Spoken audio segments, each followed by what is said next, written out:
সেমিনারের আয়োজন করা হয়েছে। এই সেমিনারে সদ্য সম্মানীয় প্রিন্সিপাল সাহেব আছেন, ওনার সহযোগিতায় আমরা আজকে এই রকম প্রোগ্রাম শুরু করতে চলেছি। পশ্চিমবঙ্গ ক্রেতা উপভোক্তা দপ্তরে শুধু কলেজ নয়, বিভিন্ন স্কুল, বিভিন্ন এসএইচজি গ্রুপ, বিভিন্ন পঞ্চায়েত, তাছাড়াও আমাদের ব্যবসায়ী সমিতি, যেহেতু এটা সমস্ত কেনাকাটার উপরে সমস্ত কিছু চলছে, সেইটাকে লক্ষ্য করে আমরা ব্যবসায়ী সংগঠনের সমস্ত মেম্বারদেরকে এ বিষয়ে সতর্ক জায়গাটাকে করতে চলেছি। আজকের দিনে আমাদের শিবানী মন্ডল মহাবিদ্যালয়ে যে অনুষ্ঠান শুরু হচ্ছে, আমাদের ভুবননগর রুরাল ডেভেলপমেন্ট সোসাইটির সম্মানীয় কানাইলাল প্রধান মহাশয় উনি প্রোগ্রাম পরিচালনা করবেন। আমি সদ্য সম্মানীয় কানাইলাল প্রধান মহাশয়কে প্রোগ্রাম শুরু করার জন্য অনুরোধ করছি।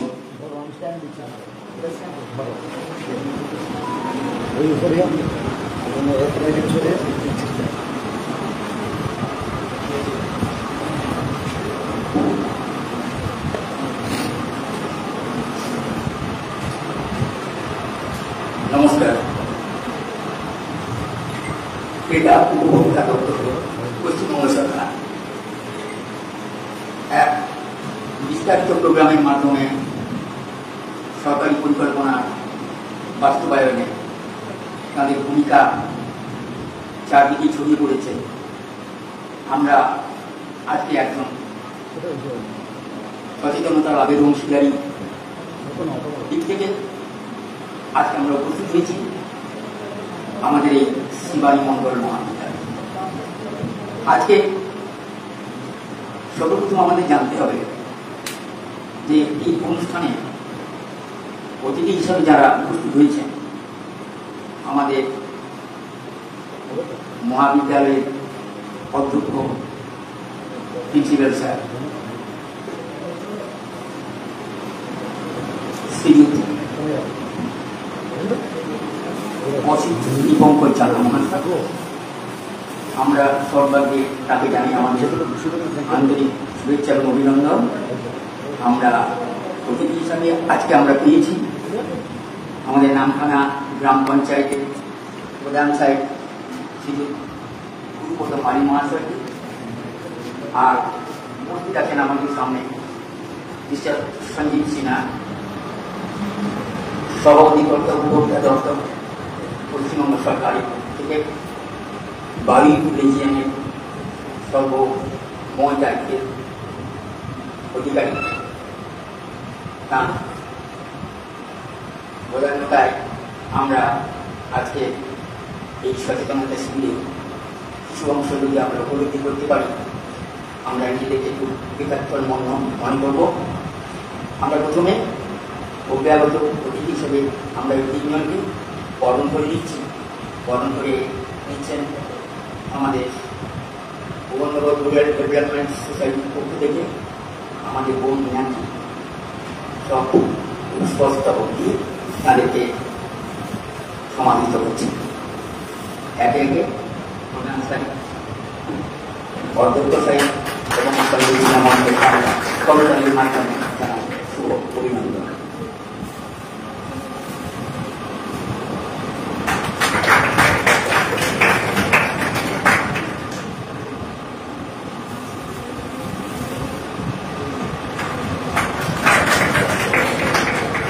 আমার স্নেহের ছাত্রছাত্রীবৃন্দ, আজকের দিনটি খুব স্মরণীয় দিন, একটা ঐতিহাসিক দিন। আমরা সাহিত্যে রমণ করেছি মোদের মৃত্যু লেখে মোদের জীবন ইতিহাস। এইরকম ইতিহাস ইতিহাসের প্রামাণ্য দলিল হিসেবে যা মৃত্যুর একটা দিন খুঁজে না খুঁজে সেই দিনটা আজ আমরা সেই ঐতিহাসিক দিনে তার কথা স্মরণ করি। আমরা অন্তরের দিক থেকে গর্বিত, জন্মবাদিত। আমরা সেই দেশের সন্তান, আমরা তার উত্তর শুনি, আমরা তার রক্ত প্রবাহে জন্মানো একটা অঙ্গীকার। আমাদের এই শিশুরা কমে কমে বড় হয়ে তাকে স্মরণ যেমন করছে, তেমনি আজকে কিছু একগুচ্ছ অনুপ্রেরণা দিয়ে আমরা শুরু করব আজকের এই সেমিনার। অগ্নি শিশু বিজ্ঞানের বিজ্ঞান দিবসকে লক্ষ্য করে আমাদের মনের মধ্যে জাগিয়ে তুলতে হবে একটা উন্মেষের বাণী। সেই উন্মেষের মধ্য দিয়ে আমাদের জাগিয়ে তুলতে হবে যে আমাদের করণীয় কিছু আছে। We have some duties and responsibility for the sake of our society, welfare, once. আমাদের এটা মনে রাখতে হবে, আমরা শুধু আমাদের জন্য নয়, আমরা ছাত্ররা চিরকালই অপরের জন্য উৎসর্গ করতে পারি। We are dedicated to all. কারণ we have no selfishness in our mind. We are beautiful. We never think of ourselves.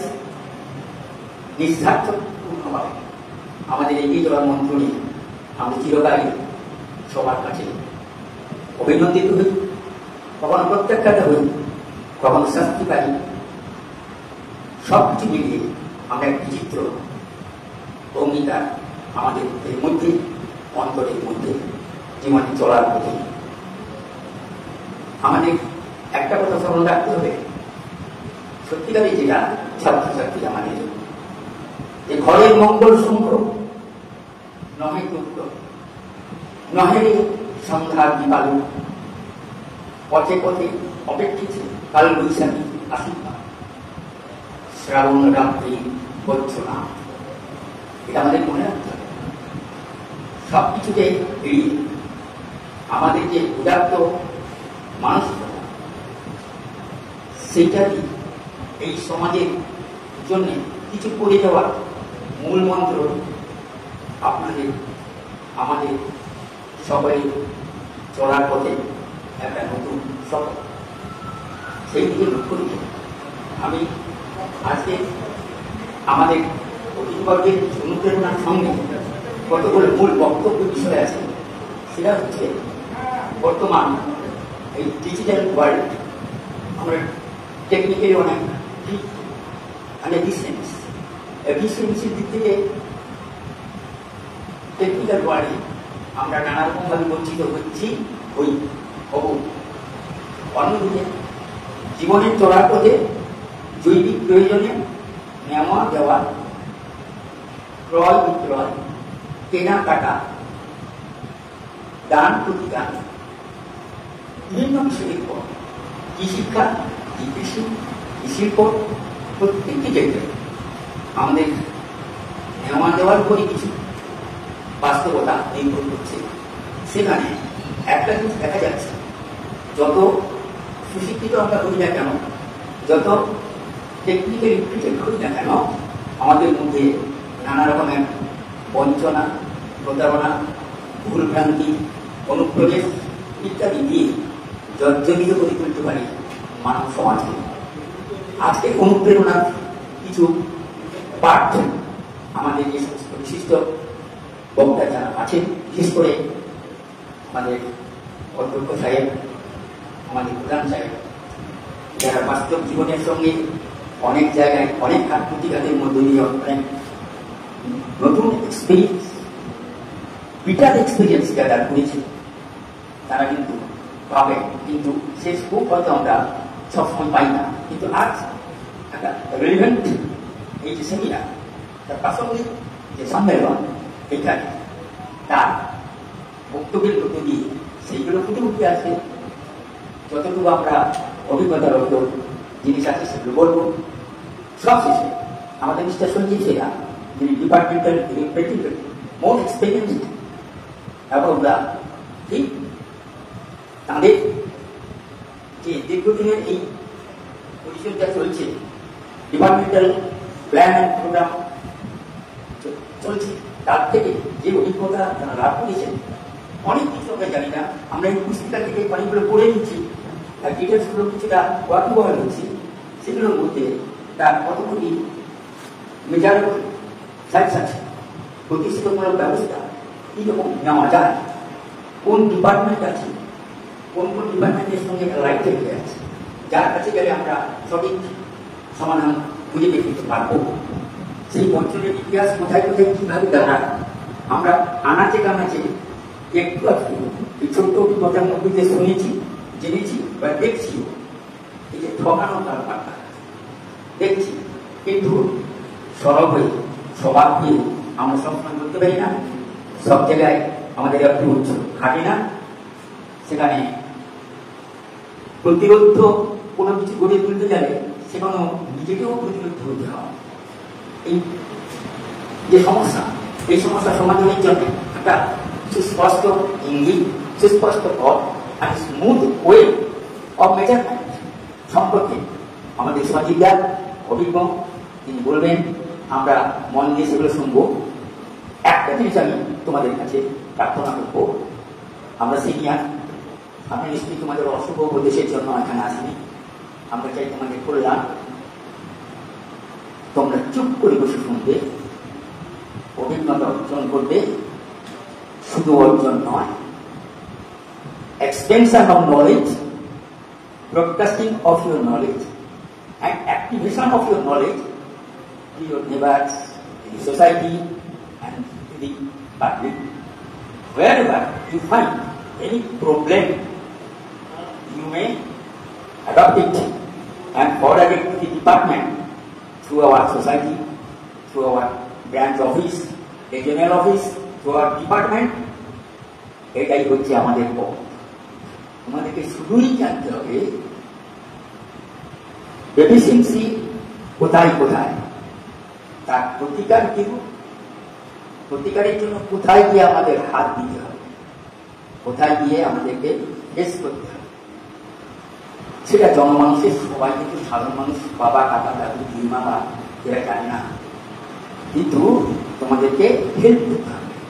তোমরা পড়াশোনা করেছো, তোমরা লিটারেট ইয়াং বয়, তোমাদের হাঁটা চলা প্রতিবাদ করার ক্ষমতা আছে, তোমরা ঠিক সুপ্রতিষ্ঠিত পথ ধরে ডিপার্টমেন্টে কীভাবে স্মুথলি জানিয়ে দেওয়া যায় এবং তার পেপার অর্থাৎ প্রামাণ্য কাগজপত্র কীভাবে সংগ্রহ করা যায়, সেই সমস্ত টেকনিকগুলো তোমাদেরকে শিখে নিতে হবে। এইটাই তোমাদের আজকে the perseverance two adopt your experience from that seminar. আমি আশা করি তোমাদেরকে বুঝিয়ে বলতে পারলাম। এই ব্যাপারে ডিটেলস বলবার যারা তারা বলবে না ভালো। আমি শুধু কামনা করছি তোমরা সুখে থেকো, ভালো থেকো অ্যান্ড ব্রাইট হও। একটা কথা বলি, তোমরা যেখানে এসে আজ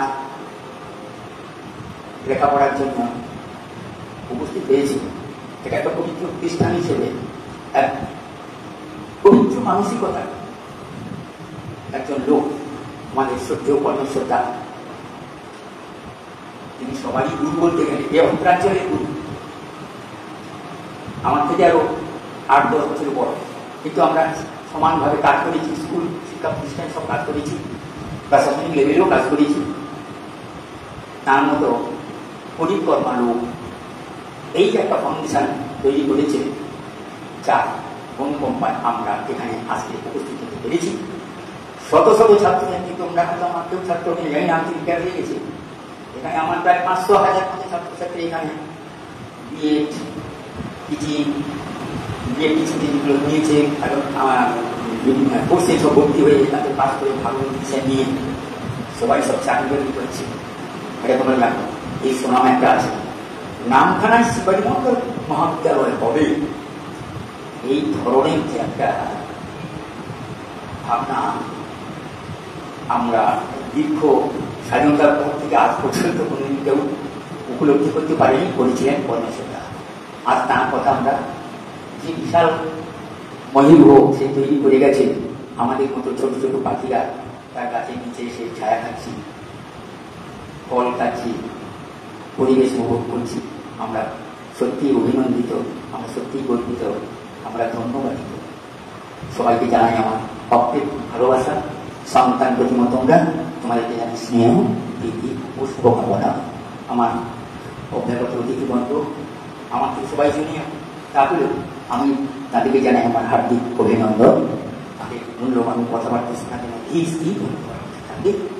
তারপর আমরা শেষ হয়ে একটু পরে সম্ভবত আমাদের superintendent of police cantonment officer দুজন আসবেন, স্পেশালি সাইবার ক্রাইম, কম্পিউটার ও আইফোন ইত্যাদি থেকে কীভাবে চিট করা হচ্ছে, কীভাবে ব্যাংক, ইন্ডাস্ট্রি, হিউম্যান রিসোর্সেস কীভাবে প্রফিটেড হচ্ছে, ডিসপ্লেসমেন্ট হচ্ছে, ঠকানো হচ্ছে, এইসব জিনিসগুলো তারা এসে বলবেন। তাদের জন্য আমরা অপেক্ষা করব। এখন আমরা মূল বক্তব্যে ফিরে আসছি। আমরা প্রথমে আমাদের প্রিন্সিপাল সাহেবকে তার অকৃত্রিম ভালোবাসার সঙ্গে তার কিছু মূল্যবান বক্তব্য আমরা শুনতে চাই।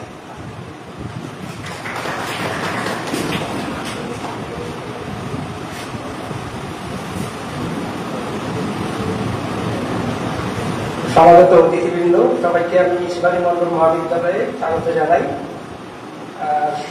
আমার স্নেহের ছাত্রছাত্রীরা, আজকে আমরা একটা গুরুত্বপূর্ণ বিষয়ে একটা এই সেমিনারে উপস্থিত হয়েছি।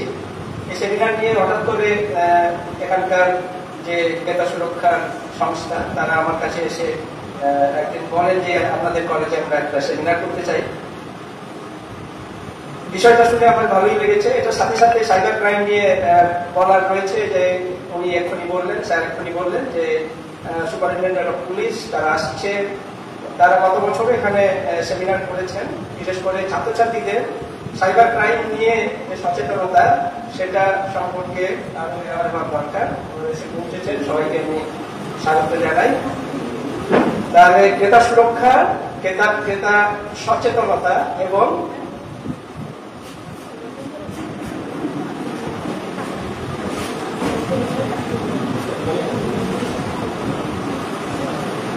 নতুন দুজন অতিথিকেও আমরা স্বাগত জানাই। তাহলে মূল বিষয় সেমিনারের দুটো আসপেক্টে, একটা ক্রেতা সুরক্ষা এবং আর একটা সাইবার ক্রাইম, দুটোই আজকের জীবনে আমাদের খুব জ্বলন্ত সমস্যা, যেগুলো সম্পর্কে আমাদের যে ছাত্রছাত্রীরা তাদের সচেতন করতেই ওনারা আমাদের কলেজের প্রাঙ্গণে এসে উপস্থিত হয়েছে। ক্রেতা সুরক্ষা বিষয়ে সবাই আমরা কিছু না কিছু জানি। আমরা কিনতে গিয়ে কোথাও না কোথাও ঠকেছি আমাদের সারা জীবনে। সুতরাং সেই ঠকে যাওয়া কি করে আমরা ঠকবো না সে সম্পর্কে আরো যারা টেকনিক্যাল এক্সপার্ট রয়েছে, ঠকে গেলে আমাদের তার ক্ষতিপূরণ সম্পর্কে কি আমরা দাবি করব, কিভাবে আমাদের সে সম্পর্কে আইনগত অধিকার রয়েছে, সে সমস্তই তোমরা জানবে। বিশেষ করে ছোট কয়েকটা কথা, যে যখনই কোনো পণ্য আমরা কিনতে যাই তার পেছনে আমরা মূল্য চোকাই। সেটা আমাদের বুঝতে হবে যে এই মূল্যের যে ভ্যালু, সেই ভ্যালুটা আমরা পাচ্ছি কিনা সে সম্পর্কে যারা আমরা ক্রেতা তাদেরকেই সচেতন থাকতে হবে। ভ্যালু পাওয়ার জন্য প্রথমেই যেটা আমাদের দরকার, আমরা ওষুধ কিনতে যাই বা কোনো দুধ কিনতে যাই, যেটা লেখা থাকে যে এটার একটা কবে থেকে কত তারিখ থেকে কত তারিখ পর্যন্ত ম্যানুফ্যাকচারিং ডেট এবং এক্সপায়ারি ডেট আমরা বলি। এক্সপায়ার করে যায়, তাহলে অনেক সময় কি হয়, এক্সপায়ারি ডেট যারা বিশেষ করে আমরা গ্রামাঞ্চলে থাকি, যারা অত সচেতন নই, বিভিন্ন দোকানে এক্সপায়ারি ডেট পেরিয়ে যাওয়া বিভিন্ন পণ্য বিক্রি করে দেয়। সুতরাং ক্রেতারা আমরা যদি সচেতন থাকি যে এক্সপায়ারি ডেটটা আমাদের অবশ্যই দেখে নিতে হবে, তার ওটাই হচ্ছে প্রথম কথা যেটা ক্রেতা সচেতনতার বিষয়, যে প্রত্যেকটা পণ্য তার যে গুণমান, সেই গুণমানটা বজায় থাকে, তার যে স্পেসিফাইড যে ডেট, সেই ডেটের মধ্যে সেটা যদি ব্যবহৃত হয় তবেই সেটার গুণমান বজায় থাকে। সুতরাং খুব সিম্পলি যে কেউ ক্রেতা যখন আমরা কোনো কিছু পণ্য কিনতে যাচ্ছি সে সম্পর্কে আমরা সচেতন থাকবো। পণ্যের একটা ওয়ারেন্টি পিরিয়ড থাকে, সেই ওয়ারেন্টি পিরিয়ডের মধ্যে যারা বিক্রি করেছে বা যে কোম্পানি ওটা বানিয়েছে তাদের দায়িত্ব পড়ে যে ওই পণ্যটার রিপ্লেস করে দেওয়া। সেটা কিভাবে করতে হয় আমরা অনেকে জানি না, বিশেষ করে ডিজিটাল যুগে এসে আমরা পৌঁছেছি। এখানে অনলাইনে পণ্যের কমপ্লেন করা যায়, সেখানে সেগুলো সম্পর্কে আমরা জানবো এক্সপার্টের কাছে কিভাবে কি হয়। সাথে সাথে আমরা বিশেষ করে আজকে আমাদের সামনে যারা রয়েছে জিওগ্রাফি এবং বাংলা অনার্সের বাংলার 4 বছরের কোর্সের ছাত্রছাত্রীদের আমরা মূলত ডেকেছি যে তোমাদের যে ডিজিটাল এম্পাওয়ারমেন্ট যে কোর্সটা রয়েছে তারই আরেকটু এক্সটেনশন বা ডিভিশন বলতে পারি।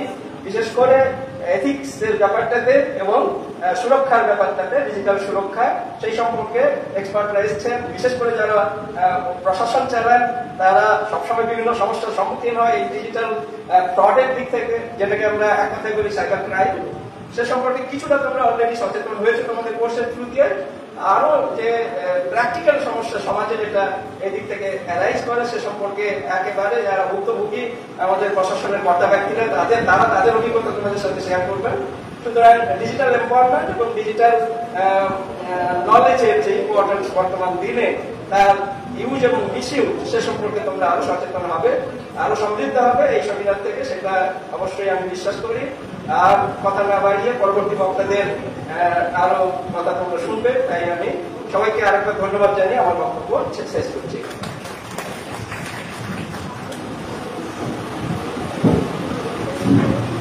মাননীয় প্রধান নামখানা গ্রাম পঞ্চায়েত সেই শহীদ মালিক মহাশয় নবান্নের কাছে তার অমূল্য বিচার কথা আমাদের সামনে।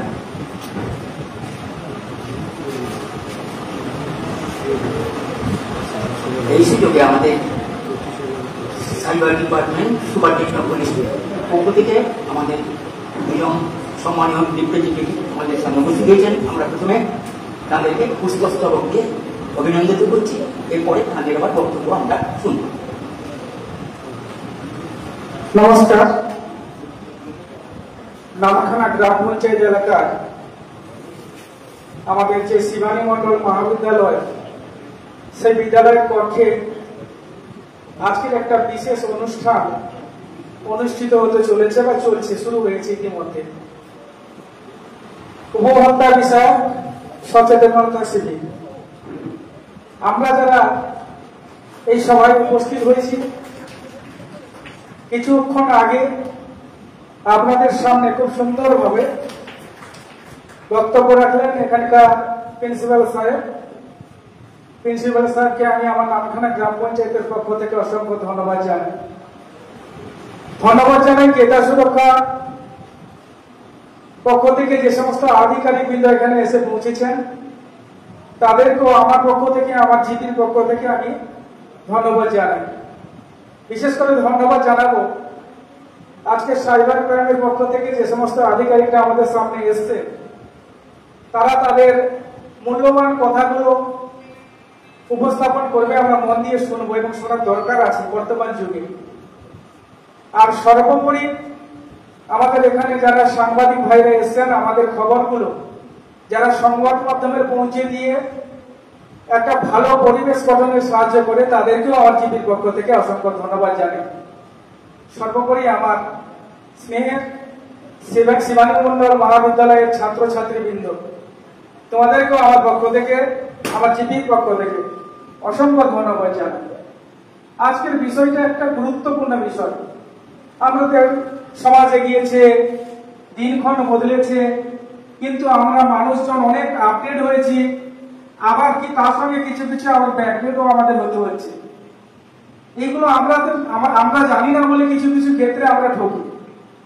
আমি কিছুদিন আগে আমি নামখানা বাজারে একটা পাউডার ডিবা কিনতে গেছিলাম, একটা ওই গায়ে রাখা গলায় গলায় যে মাখে পাউডার ডিবা। আমি নিজে কিনতে যাইনি, আমি একজনকে বললাম একটা পন্সের একটা পাউডার ডিবা একটা আমাকে এনে দাও। তো আমি ওর সঙ্গে একটা ফি মালও দিয়েছে, আমি ওটা ব্যাগের মধ্যে নিয়ে গিয়ে বাড়িতে রাতে গিয়ে যখন দেখি ঠিক ম্যানুফ্যাকচারিং ডেটটা যেখানে যেই ডেটটা শেষ হয়েছে কত সালে, জাস্ট সেই সালটার কাছে ধরো 1/1/2025 হওয়া উচিত কি 24 হওয়া উচিত, সেই সালটাকে খুব সুকৌশলী ভাবে ব্লেড কিংবা একটা ছোট ছুঁচ দিয়ে তুলে দিয়েছে।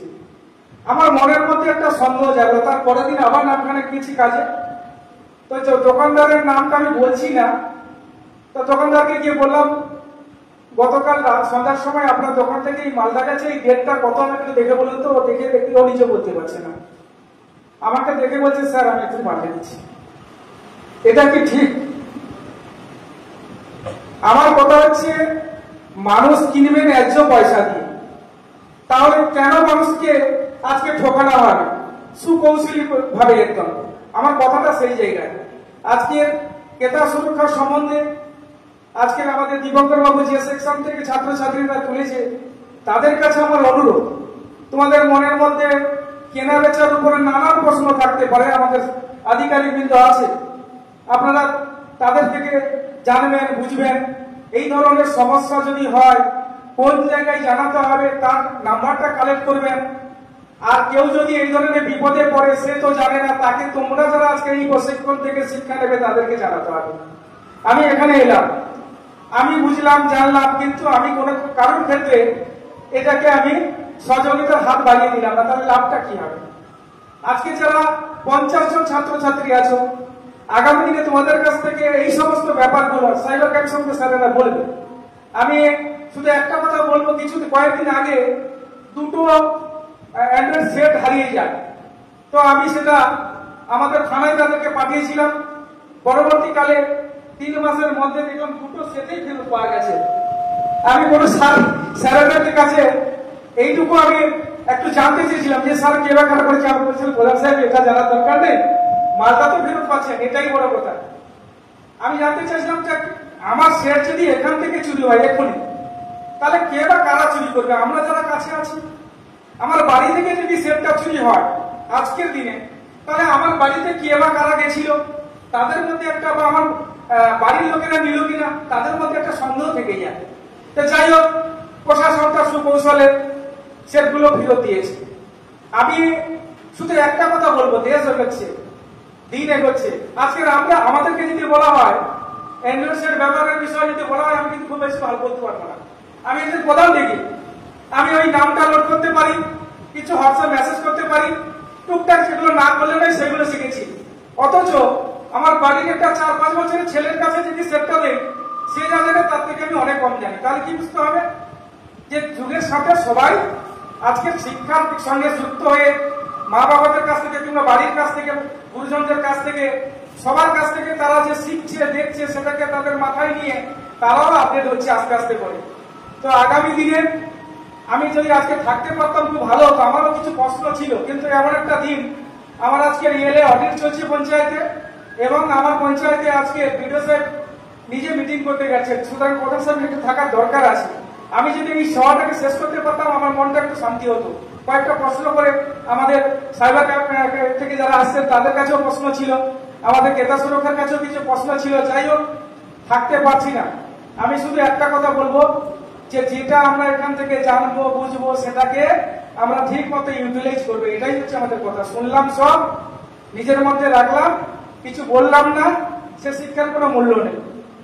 আজকে যেটা শিখবো, যেটা জানবো, আগামী দিনে আমি তোমাদের মতো ছাত্রছাত্রীদের কাছ থেকে আগামী দিনে যারা মানুষজন আসবে বিভিন্ন বিষয় জানতে, তাদেরকে নিশ্চয়ই তোমাদের যেটুকু আজকে জানবে, বুঝবে, সেটুকু জানা বোঝার মধ্যে দিয়ে তাদের সাহায্য করতে হবে।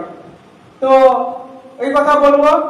আর আজকে তো আমি দেখেছি, আমরা রাস্তায় আসতে পারছি না গাড়ি নিয়ে, শ্রাবণ মাসের সোমবার। আমাদের নিজেদের মনের যে শান্তি বা মানে মনের যে সন্তুষ্টির জন্য বহু বহু মা বোনেরা আজকে রাস্তায় লাইন দিয়ে জল ঢালছে। এটা একটা শুভ দিন, এবং এই যে মানুষের মধ্যে একটা আনন্দ তো পর্ব হারিয়ে যাচ্ছে। এখনকার ছেলে মেয়েদের কাছে আমি দেখি, আমরা ছোটবেলায় আমরা গদি খেলতাম, হাডুডু খেলতাম, আমরা বিভিন্ন রকম কাদামাটি নিয়ে খেলা করতাম, এইসব খেলাগুলো উঠে গেছে। কালকে দেখলাম একটা হোয়াটসঅ্যাপে আমাকে আমার হেলথের আধিকারিক আমাকে একটা ছবি পাঠিয়েছে, এই গাছে উঠে ছেলেরা লাফালাফি করছে, ডাল থেকে নিচে পড়ছে, জলে পড়ছে, আবার উঠছে। এই ধরনের যে চিত্রগুলো আজ বর্তমান বিলুপ্তর পথে। এখন দেখবেন, আমি তো যাই, আমার রাত্রি 9টা-10টা যখন আমি পঞ্চায়েত থেকে ফিরি কিংবা সালিসি করে ফিরি, রাস্তায় বসে আছে কিছু ছেলে, মোবাইলগুলো হাতে নিয়ে কি খেলছে, মার মার ধর ধর, কি সব, মানে শুনতেও বিরক্তি লাগে কথাগুলো। তো যাই হোক, সব থাকবে, তার মধ্যে থেকে নিজেদের ভালো, নিজেদের মন্দ, এটা নিজেদেরকেই বুঝতে হবে। আমি যে কথাটা বলবো, আজকে সমাজ একটা, আমাদের সবার বাড়িতে এখন একরকম দারিদ্র দূরীকরণ সেইভাবে আর নেই। কিছুদিন আগে আসতে কিন্তু 25 বছর পিছিয়ে যান, বাড়িতে বাড়িতে পার সপ্তাহে ভিখারি প্রচুর আসতো। এখন একটা ভিখারি পেতে গেলে আমাদের মনে একটা আনন্দ লাগে, যে এই বহু দিনের পর একটা ভিখারি এলো, তারা কি চাল টাকা যেমন পারি আমাকে সাহায্য করি। কিন্তু আমাদের কথাটা সেই জায়গায়, যে আমরা যেমন খাবো, যেমন করবো, আমি যেমন আমার ভালোটা বুঝবো, অন্যের সঙ্গে আমার ভালোটাকে শেয়ার করতে হবে। আমার পয়সা আছে, আমি একটা 5 তলা বিল্ডিং করলাম, আমার ছেলে মেয়ে আমার স্ত্রীকে নিয়ে বাড়িতে এসি মেশিন টেসিন যা যা ফ্রিজ যা যা আছে সবই লাগালাম। একটা টয়লেট বানালাম হয়তো তো 2 লক্ষ টাকা, যে টয়লেটটা দেখলে কেউ আমার বাড়ি থেকে যদি আসে দেখলে হয়তো অবাক হয়ে যাবে। কিন্তু আপনি কি সুরক্ষিত থাকতে পারবেন? পারবেন কি? পারবেন না। কেন না, আপনার বাড়ির পাশে যে সমস্ত গরিব মানুষেরা আছে, আপনার টয়লেটটা ঝাঁকাস ঠিক আছে, তার টয়লেটটা খাতা পায়খানা, সে আজও পর্যন্ত একটা মানে টয়লেট বানাতে আবার 10খানা বেডি দিয়ে একটা টয়লেট যে বানাবে তার সে ক্ষমতা নেই। তাহলে সেখানে কি হলো? মশা মাছি, তাদের কি কোনো জ্ঞান, কোনো অভিজ্ঞতা আছে? নেই। তারা ওই মলমূত্রের উপর বসলো, বসার পরে 5 তলায় বিল্ডিং এ গেল, জানলা দরজার মধ্যে ঢুকে তার ছেলেটা যে ফলটা খাবে সেই ফলের উপর বসলো। তাহলে কি হলো? রোগ জীবাণু সংক্রমণ তার বাড়িতেও গেল। সে যে ভাবলো আমি এত সুন্দর করে বাড়ি বানালাম, এত সুন্দর করে টয়লেট করলাম, তাহলে তার বাড়িতেও অসুস্থ হলো। তাহলে আমাকে প্রথমে কি করতে হবে? আমি যেমন ভালো খাবো, ভালো করবো, আমি যেমন সুন্দরভাবে থাকবো, আমার পাশের প্রতিবেশীরা যারা আছে, আমার সঙ্গে সাথী বন্ধু বান্ধব যারা আছে, তাদেরকেও ভালোটা যাতে হয় সেদিকটা চিন্তা করবো। নমস্কার সবাইকে। আমার নামখানা টিভির পক্ষ থেকে আরেকবার অসংখ্য ধন্যবাদ জানিয়ে আমি আমার সংক্ষিপ্ত কথা এখানে শেষ করলাম। সবাই ভালো থাকবেন, সুস্থ থাকবেন।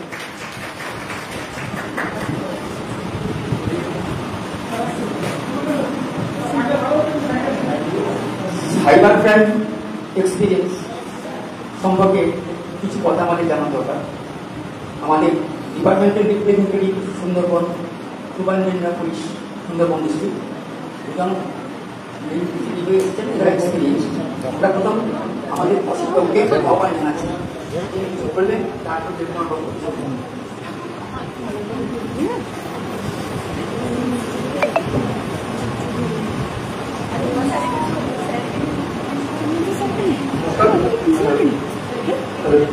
নমস্কার, আমি সার্ভিস থেকে অমিত চক্রবর্তী। বর্তমানে সুন্দরবন সাইবার ক্রাইমে রয়েছে। যদিও সাইবার ক্রাইমে আমি খুব বেশি দিন হয়নি, এর আগে আমি কাকির থানাতে ছিলাম। তাও এই অল্প কয়েকদিনের অভিজ্ঞতাতে যেটুকু শিখেছি, জেনেছি বা যেটুকু অভিজ্ঞতার সম্মুখীন হয়েছি, আমি সেটুকু নিয়েই আজকে আমি বলবো ঠিক না, এটা যদি আমরা ইন্টারেক্টিভ সেশন করতে পারি তাহলে খুব ভালো হয় বিষয়টা। তোমরা আছো, এখন বর্তমানে কলেজে পড়াশোনা করছো, তোমরা যদি যে কোনো কোয়েশ্চেন করো, আমি সেটার উত্তর দিতে আমি সেটা স্বাচ্ছন্দ্য বোধ করবো, ঠিক আছে? তাহলে সেশনটা একটু আমার মনে হয় যে কিছু মানে বেটার কিছু পাওয়া যাবে। আমি ছোট করে একটা ইন্ট্রোডাকশন দিয়ে দিচ্ছি, এরপরেও তোমাদের মনে যদি কোনো প্রশ্ন থাকে সেটা তোমরা মানে নির্দ্বিধায় আমাকে করতে পারো, কোনো প্রবলেম নেই। আমি ছোট করে একটা ইন্ট্রো দিয়ে দিই। প্রথমেই ক্রেতা সুরক্ষা দপ্তর এবং অন্যান্য আধিকারিকরা যারা রয়েছেন প্রত্যেককে আমার অনেক থ্যাঙ্কস জানাই এরকম একটা প্ল্যাটফর্ম দেওয়ার জন্য, আমাদের ইনভাইট করার জন্য। এবার বিষয় হচ্ছে যেটা বলার, প্রাগৈতিহাসিক যুগ থেকে কিন্তু আমরা আমাদের এই সমাজ, আর আমাদের সমাজে আমরা সমাজবদ্ধ জীব হিসেবেই থেকে আসছি। এবার যত দিন যাচ্ছে, যত দিন অগ্রসর হচ্ছে, এই সমাজে কিন্তু বিভিন্নভাবে ডেভেলপ হচ্ছে। সেই ডেভেলপমেন্টের সাথে সাথে যে অপরাধমূলক কার্যকলাপ বা বিভিন্ন রকম অসামাজিক কার্যকলাপ, সেগুলো বিভিন্নভাবে ডেভেলপ করছে। আগে যেরকম ফিজিক্যালি চুরি হতো, ডাকাতি হতো, এটার প্রবণতা বর্তমান দিনে দাঁড়িয়ে অনেকটা কমেছে।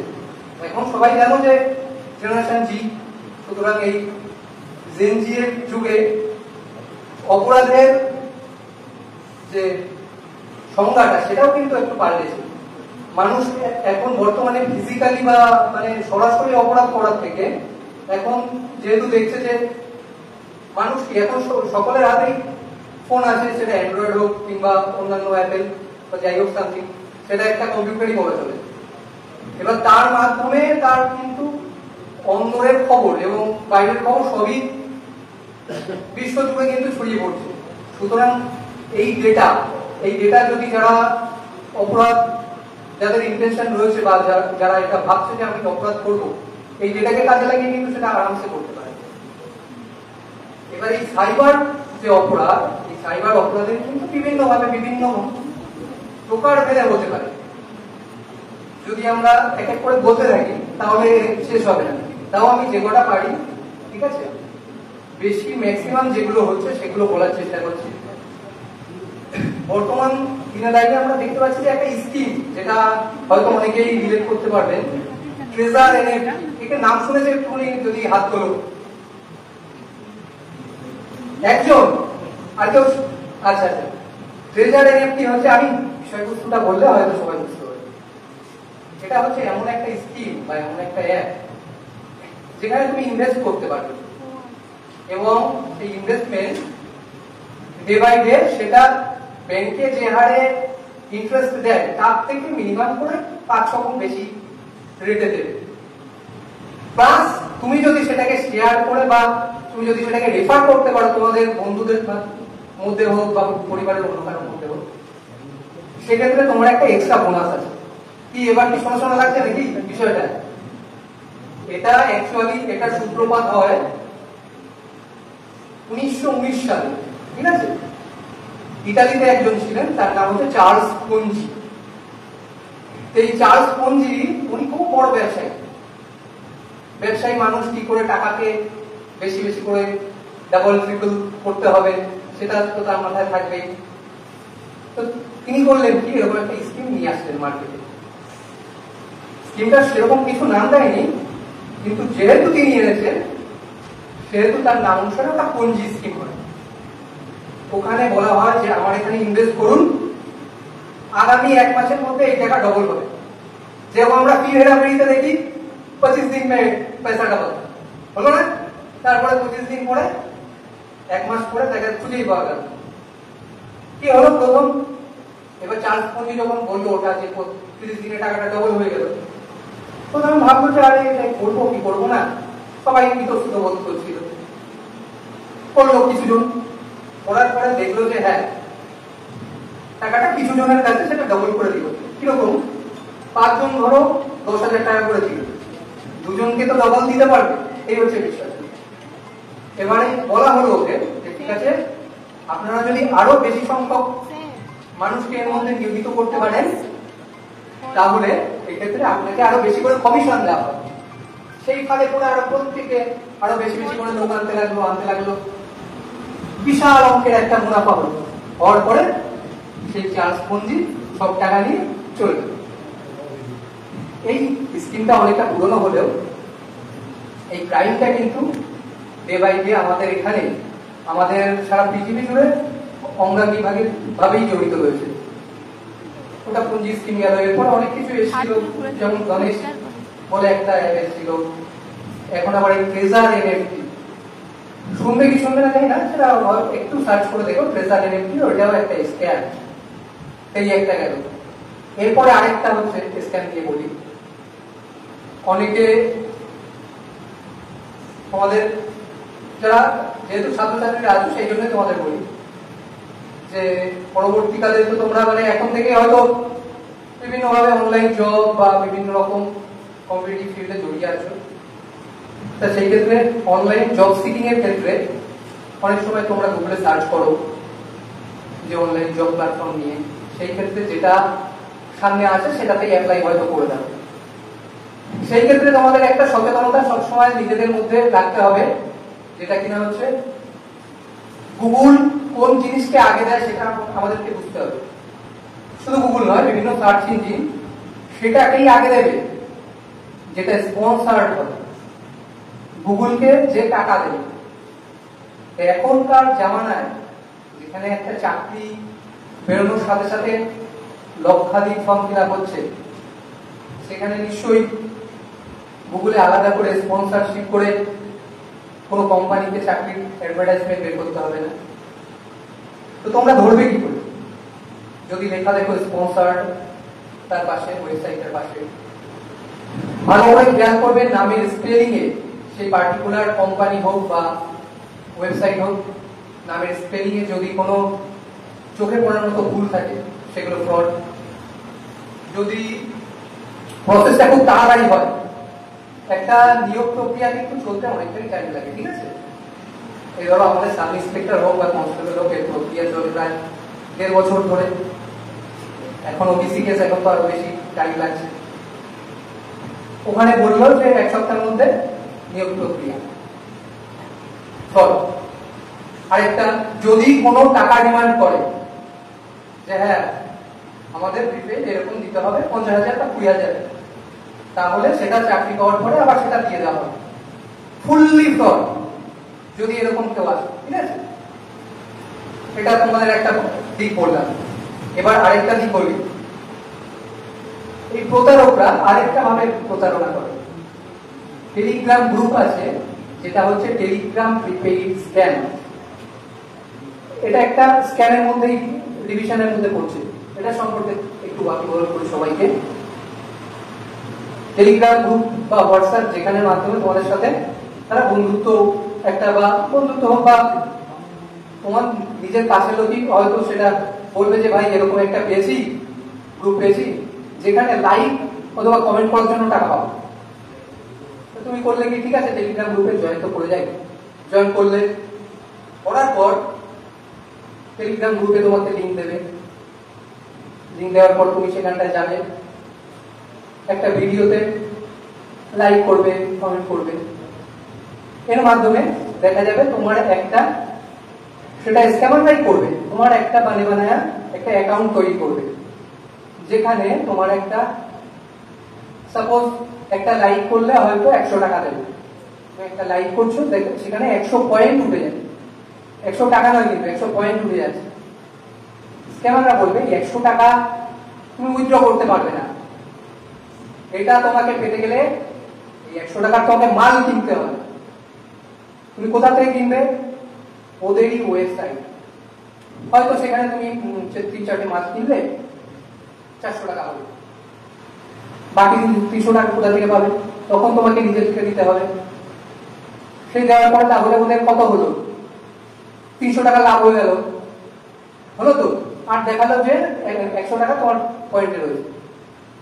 এরকম ভাবে 300 টাকা যখন কিনে নিলে, তখন ওদের ওখানে ওই যে 100 পয়েন্ট ছিল সেটা দেখাবে যে ওই 100 প্লাস 300 টাকা যেটা তুমি দিয়েছো 400, এই 400 পয়েন্টই ওখানে জমা হয়েছে।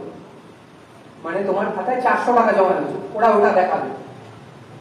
তখন ভাবে আরে বাবা, তো আমারই লাভ হচ্ছে, 300 টাকা দিয়ে আমি 400 টাকা পেয়ে যাচ্ছি। একটা লাইকেই যদি আমি 100 টাকা লাভ করে যাই, তাহলে তো সারাদিনে অনেক লাইক করবো, 1000 লাইক করবো, কমেন্ট করবো। এইবার কি হবে, স্ক্যামাররা এরকম ভাবে অনেক তোমাকে লোক দেখিয়ে ধরো অনেক 2000 বা 3000 হয়ে গেল, তখন ওই সব টাকাটা ওরা কিন্তু উইথড্র করে নেবে। ঠিক আছে, সুতরাং এই বিষয়টা থেকে খুব সাবধান। এই একটা দিক বললাম, আরেকটা দিক বলি। এই অ্যান্ড্রয়েড হোক বা কি বলবো, মানে ওয়েবসাইট, বিভিন্ন নেটওয়ার্কিং সিস্টেম, এই সমস্ত কিছু নিয়ে তোমরা খুবই ওয়াকিবহাল। কিন্তু সমস্যা যেটা, তোমাদের অভিভাবক বা বাবা মা যারাই বাড়িতে থাকেন তারা কিন্তু এই বিষয়টা নিয়ে ওয়াকিবহাল নয়। সুতরাং স্ক্যামারদের মেইন টার্গেট থাকে বাড়ির অভিভাবকদের। তোমাদের যেটা দায়িত্ব, তোমাদের যেটা কর্তব্য, বাড়ির অভিভাবকদের আরো বেশি করে অ্যাওয়ার করা। তা আমি 2-3টে দিক বলে যাই, গল্পের ছলেই বলে। ঠিক আছে, তোমরা বাড়িতে গিয়ে সেরকম ভাবে বলো, আগেকার দিনে চুরি ডাকাতি কেমন করে হতো? একদম পুরোনো দিকে বলো দেখি, ডাকাতি কেমন করে হতো বলো, যেটা বলো। আমি তো প্রথমেই বললাম ইন্টারেক্টিভ হবে সেশনটা। আরে বলো দাঁড়িয়ে বলো। ডাকাতি করার আগে একটা চিঠি লিখে পাঠাতো ডাকাত দলের লোকেরা, এই তারিখে এই সময় তোমার বাড়ি ডাকাতি করবো। বাড়ির গৃহস্থরা খুব ভয় পেয়ে যেত কিনা? আরে হ্যাঁ কি না বলো। ইন্টারেক্টিভ না হলে কিন্তু শেখা যাবে না কিছু। এবার বিষয় হচ্ছে, আমরা চুরি ডাকাতি থেকে বাঁচার জন্য কি কি করি বলো? বাড়িতে আমরা চুরি থেকে বাঁচার জন্য কি কি করি? একজন একজনকে বলতেই হবে, রিকোয়েস্ট এটা আমার। একজন মুখে দাঁড়িয়ে বলো, ভাই বলো।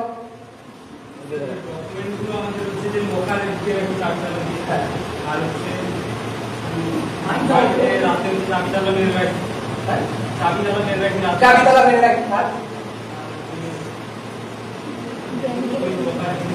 Very nice, very nice. ভাই একদম ঠিকঠাকই বলেছে। তালা দিই আমরা, গ্রিল আটকাই, দরজা দিই, লকার দিই, করি তো কিনা? করি। সেই রকম এই সাইবার ফ্রডটাও কিন্তু, যদি আমরা এই সাইবার স্ক্যাম, সাইবার ফ্রড এগুলোর থেকে বাঁচতে আমরা চাই, তাহলেও আমাদের এরকম তালা দিয়ে রাখতে হবে, চাবি দিয়ে রাখতে হবে। কোথায়? আমাদের মনে। কি হেরালি মনে হচ্ছে বিষয়টা? বলি এবার তাহলে খুলে। গৃহস্থরা উঠে, বাবা ডাকাত আসবে, কি করা যায়, কি করা যায়, মনে আতঙ্ক, নাকি না? আরে বলো কিছু। আচ্ছা, কোনো অসুবিধা হচ্ছে?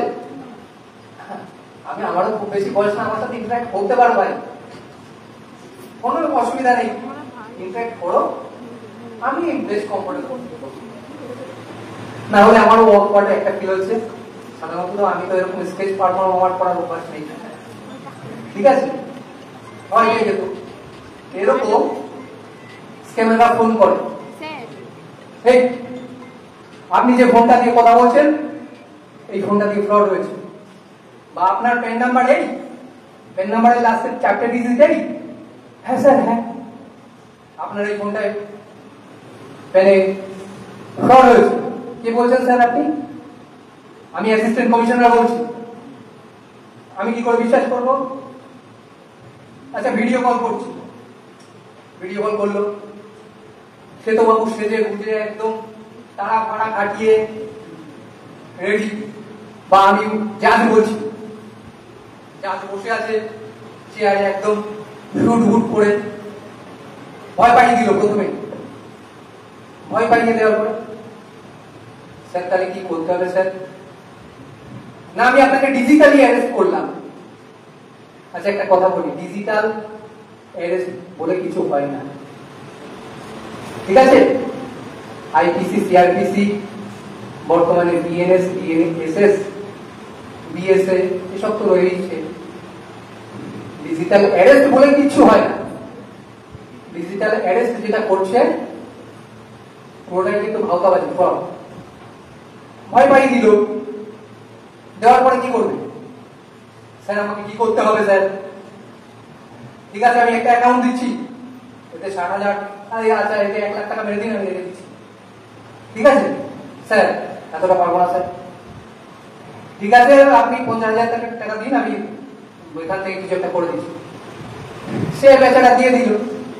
দিয়ে দেওয়ার পরে তারপরে যখন বাড়ির লোক বা ওদের সাথে কথা বললো, আরে তুই তো প্রতারণার ভাগে পড়েছিস, চল চল চল এক্ষুনি থানায় চল। সর্বশান্ত হয়েছে, থানায় আসে। এই ক্ষেত্রে একটা উদাহরণ আমি দিই। আমাদের রানাঘাট পুলিশ ডিস্ট্রিক্টে রিসেন্ট এরকম একটা ঘটনায় 7 জনকে কিন্তু সাজা শোনানো হয়েছে, ঠিক আছে?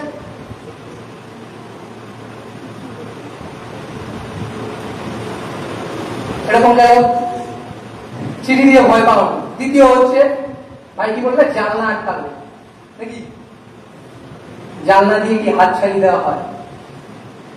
চুরিরা কি হাত ছাড়িয়ে দেয়, বা বিভিন্ন রকম এই হাত ছাড়িয়ে দেওয়ার বিষয়টা বলি এবার। তো সুতরাং আগেরটা বললাম, ভয় পাওয়া যাবে না। কি ভয় পাওয়া যাবে না? ঠিক তো নাকি? দ্বিতীয়টা হচ্ছে হাত ছাড়িয়ে।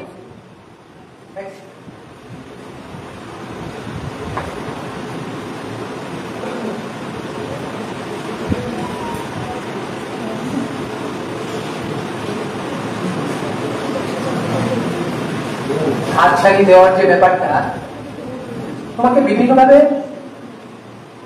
কিরকম ভাবে প্রলোভন দেখাবে। হাত ছাড়িয়ে মানে কি? প্রলোভন, সিডিউস করা, ঠিক আছে? সিডিউস মানে সম্মোহন করা। তোমার বাড়িতে একটা টাওয়ার বসানো হবে, আমি টাওয়ার কোম্পানি ভোডাফোন থেকে বলছি। স্যার তাহলে কি হবে? নগদ 2 লক্ষ টাকা সঙ্গে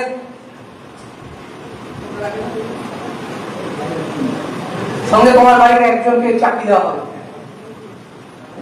স্যার তাই? আর মাস গেলে 20,000 টাকা।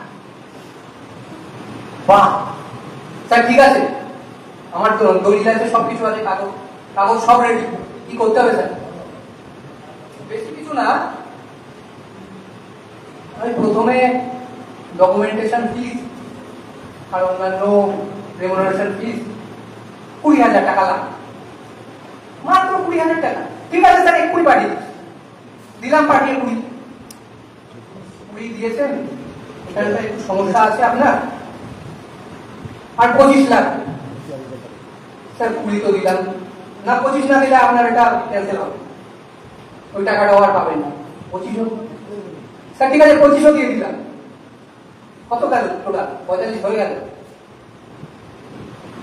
দুদিন পরে আবার ফোন, আচ্ছা আপনার এটা তো পাস হয়ে গেছে, সমস্যা হচ্ছে আপনার ওখানে জনগণরা সবাই কি এনওসি দেবে? আমরা তো ওখানে টিম পাঠিয়েছিলাম, এনওসি দিতে চাইছে না। আর ওখানকার পঞ্চায়েত প্রধানের সাথেও কথা বললাম, হচ্ছে না, বলেছে 48 দিতে হবে। স্যার এত টাকা কোথায় পাবো স্যার? না দিতে হবে, না হলে কিন্তু পুরোটাই ক্যান্সেল দিয়ে দিব। এরকম ভাবে 2 লক্ষ 10 লক্ষ ফ্রড হয়ে গেল। আরেকটা বলি, লোন লাগবে, লোন অ্যাপ্লাই করবে, লোন অ্যাপ্লাই হয় কিনা সেখান থেকে তোমার নাম্বারটা কালেক্ট করবে। স্যার আমি আদিত্য বিড়লা কোম্পানি থেকে বলছি স্যার, আপনার স্যার লোন লাগবে কত টাকা স্যার? স্যার 1 লক্ষ টাকা। তাহলে স্যার আমাদের কমিশন দিতে হবে মাত্র 5,000 টাকা, দিয়ে দেবো স্যার। সেম আবার ওই গল্প 5,000 টাকা দিলে এটার কমিশন ফিস আরো 5,000 টাকা, তারপরে ওটাকে পাস করার জন্য স্যার আরো 10, এরকম করে 6 লাখ 7 লাখ। সে 1 লাখ টাকা লোন নেবে, 5 লাখ টাকা ধার করে আরো বসে আছে, ফ্রড হয়ে আসছে আমাদের সামনে। সচেতন হতে হবে। দেখালাম দুটো দিক, ভয় পাওয়া যাবে না, প্রলোভনের পা দেওয়া যাবে না, হলো কিনা? আরেকটা যেটা দিক সেটা হলো মনের আরেকটা অন্তর আছে, যেটা হচ্ছে আমাদের সফট কর্নার। তোমার সাথে ইনস্টাগ্রাম হোক, ফেসবুক হোক, মেয়েদের জন্য বিশেষ করে বলছি, বন্ধুত্ব পাতিয়ে দেখা গেল আমার ছবি দিয়ে বন্ধু ফ্রেন্ড রিকোয়েস্ট পাঠালো, আমার ছবি দিয়ে একটা প্রোফাইল খুললো, ফ্রেন্ড রিকোয়েস্ট পাঠিয়ে দিল, আর তোমার সাথে খুব আরামসে তোমার মন জয় করে দিল। জয় করে নেওয়ার পরে তারপরে কি করবে? আমার বাড়িতে এরকম সমস্যা, এই করতে হবে সেই করতে হবে, তোমার কাছে টাকা চাইতে পারে, বা তোমার সাথে ভিডিও কলে ইন্টিমেট হতে পারে। ইন্টিমেসি সেই সমস্ত ভিডিও তুমি ভাবছো যে হোয়াটসঅ্যাপে রেকর্ড করা যায় না, ও বেচারা স্ক্রিন রেকর্ড অন করে রেখে দিয়েছে, ঠিক আছে? সুতরাং সেই ইন্টিমেসি ভিডিও হোক বা ফিজিক্যালি অন্যান্য, বুঝতেই পারছো আমি আর ডিটেল বলছি না, সেই সমস্ত ভিডিও সে রেকর্ড করে রাখতে হবে। তারপরে শুরু হলো ওকে ব্ল্যাকমেল করা। তুমি কি করবে? ভাবছো যে বাড়ির লোকের সঙ্গে চলে আসবে, কি হবে? আমার তো লজ্জায় খোলা কাটা যাবে। মাকে বললে মা 5,000 টাকা লাগবে, 5,000 টাকা তাকে দিয়ে দিবে। এরকম করে করে 50,000 হলো। মা বললো কি রে বাবু কি হয়েছে তুমি? মাকে বললে, মাও তো ঘাবড়ে গেল। তারপরে মাও আবার এর কাছ থেকে ধার করলো, ওর কাছ থেকে ধার করলো, লাস্টে গিয়ে সর্বশান্ত। ছেলেদের সাথেও হতে পারে, ঠিক আছে? সুন্দর একটা মেয়ের ফটো দিয়ে ফ্রেন্ড রিকোয়েস্ট পাঠালো। এখন এআই এর জামানা, ভিডিও কল করছো, আরে বাবা এই তো মুখ, সুন্দর একটা মেয়ের মুখ, বাহ! আর তাহলে কথাবার্তা জামানায় যেতে পারে। ওইখানেই ফালে পা দিয়ে দিলে, তুমিও ইন্টিমেট হলে, ঠিক আছে? তারপরে সেম অ্যাজ মেয়েদের মতো। সুতরাং মনের অন্তরটাকেও একটু স্ট্রং করে রাখতে হবে। সমস্ত দিকগুলো করে তোলার চেষ্টা করলাম। আর একটা বিভিন্ন হয় হোয়াটসঅ্যাপে বিভিন্ন এপিকে ফাইল আছে না, এপিকে ফাইল নাম শুনেছো কি? এপিকে ফাইল, হ্যাঁ, মেইনলি অ্যান্ড্রয়েডের ক্ষেত্রেই হয়। Android packet kit, Android package kit ফাইলটা ডাউনলোড করলে তোমার ফোন হ্যাক। এটা করবে না, ঠিক আছে? এবার কোশ্চেন করো তোমরা।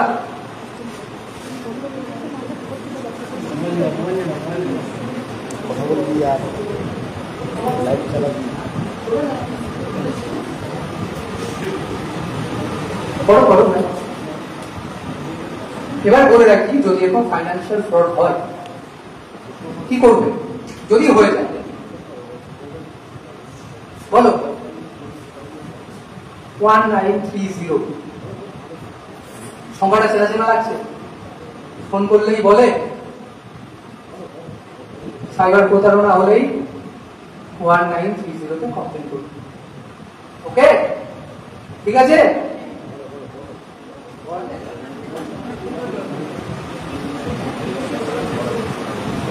কোয়েশ্চেন করো, any type of question related to cyber crime.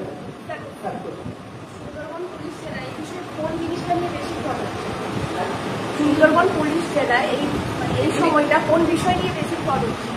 আচ্ছা, ম্যাক্সিমাম ফ্রড হচ্ছে লোন দেওয়ার নামে প্রতারণা। বলবে যে গ্যাসের সাবসিডি অফিস থেকে বলছি, আপনার সাবসিডি কত ঢোকে? 500 টাকা, ওটা 1000 টাকা করে ঢুকবে। প্যান নাম্বারটা দিয়ে দিলেন, ব্যাস ওটিপি যাবে। হ্যাঁ স্যার 5049 হয়ে গেল ফ্রড। ঠিক আছে? ফাইন্যান্সিয়াল ফ্রডটা সব থেকে বেশি হচ্ছে। আমাদের সাংবাদিক বন্ধুদের কোনো প্রশ্ন? কোন থানায় যারা স্যাররা রয়েছেন, মাস্টারমশাই রয়েছেন, বা আমাদের কনজিউমার ফোরামের আপনাদের কোন থানায় সব থেকে বেশি হচ্ছে এই মুহূর্তে? এই যে আচ্ছা, থানাও কম বেশি সব থানাই হয়, তবে ওরা টার্গেট করে। এটা তো টোটালি রুরাল প্লেস, অশিক্ষার হার যেখানে কম, গোবর্ধনপুর কোস্টাল, ভোলাহাট বা মন্দির বাজার চৌমুহনায় বেশি।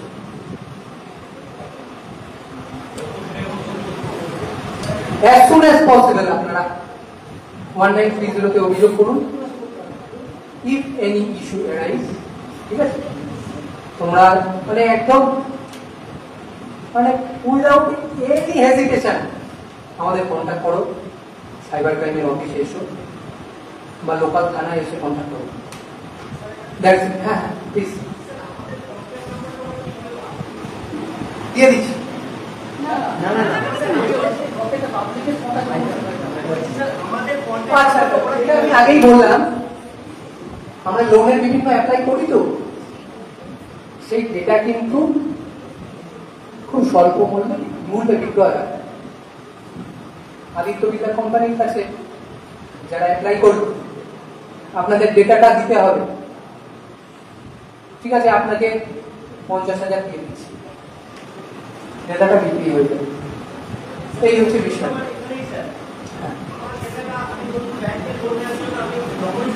হ্যাঁ,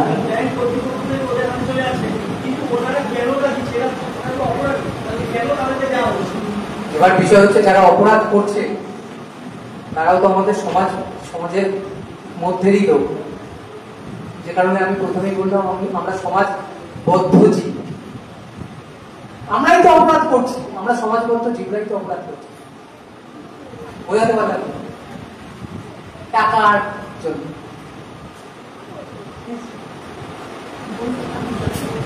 আমাদের দেবুবাবু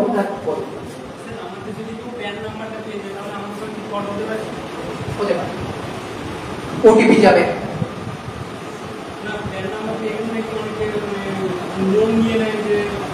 হ্যাঁ হ্যাঁ, সেই ক্ষেত্রে নাম্বারটা পেল, কথা ছলে তোমাকে ওটিপি দিয়ে দেবে, বা এখন কল মার্চ হয়,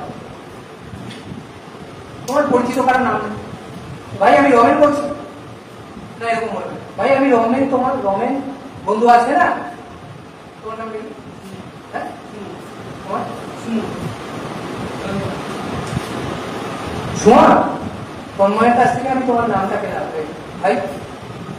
ও হ্যাঁ হ্যাঁ হ্যাঁ বলো বলো, তোমার এই আধার কার্ডটা, তোমার এই প্যান কার্ডটা ছিল, ঠিক আছে সুমনকে কলে নিচ্ছি, কথা বলবে, কল মার্চ হলো, ওই সময় একটা ওটিপি বলে দেবে। ওটিপিটা বললে কি কলের ওপরে যে আছে সেও শুনে নেবে, তখন কিন্তু ফ্রডটা হবে। আননোন ব্যক্তির কাছ থেকে কল মার্চ করাবে না, ঠিক আছে?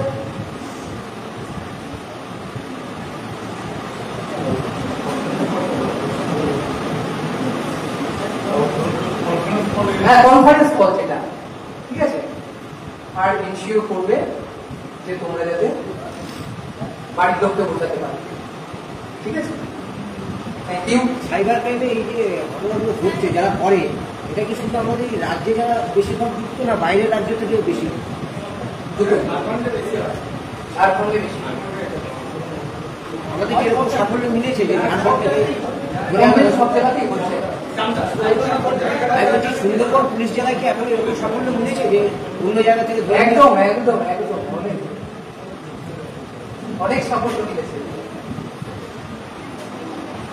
ঠিক আছে, বাকি যদি কোনো কোয়েরি থেকে আমাদের দেববাবু আছেন, না হলে পরবর্তী থেকে আমরা নাম্বার দিয়ে দিচ্ছি, কাইন্ডলি কন্ট্যাক্ট উইথ আস।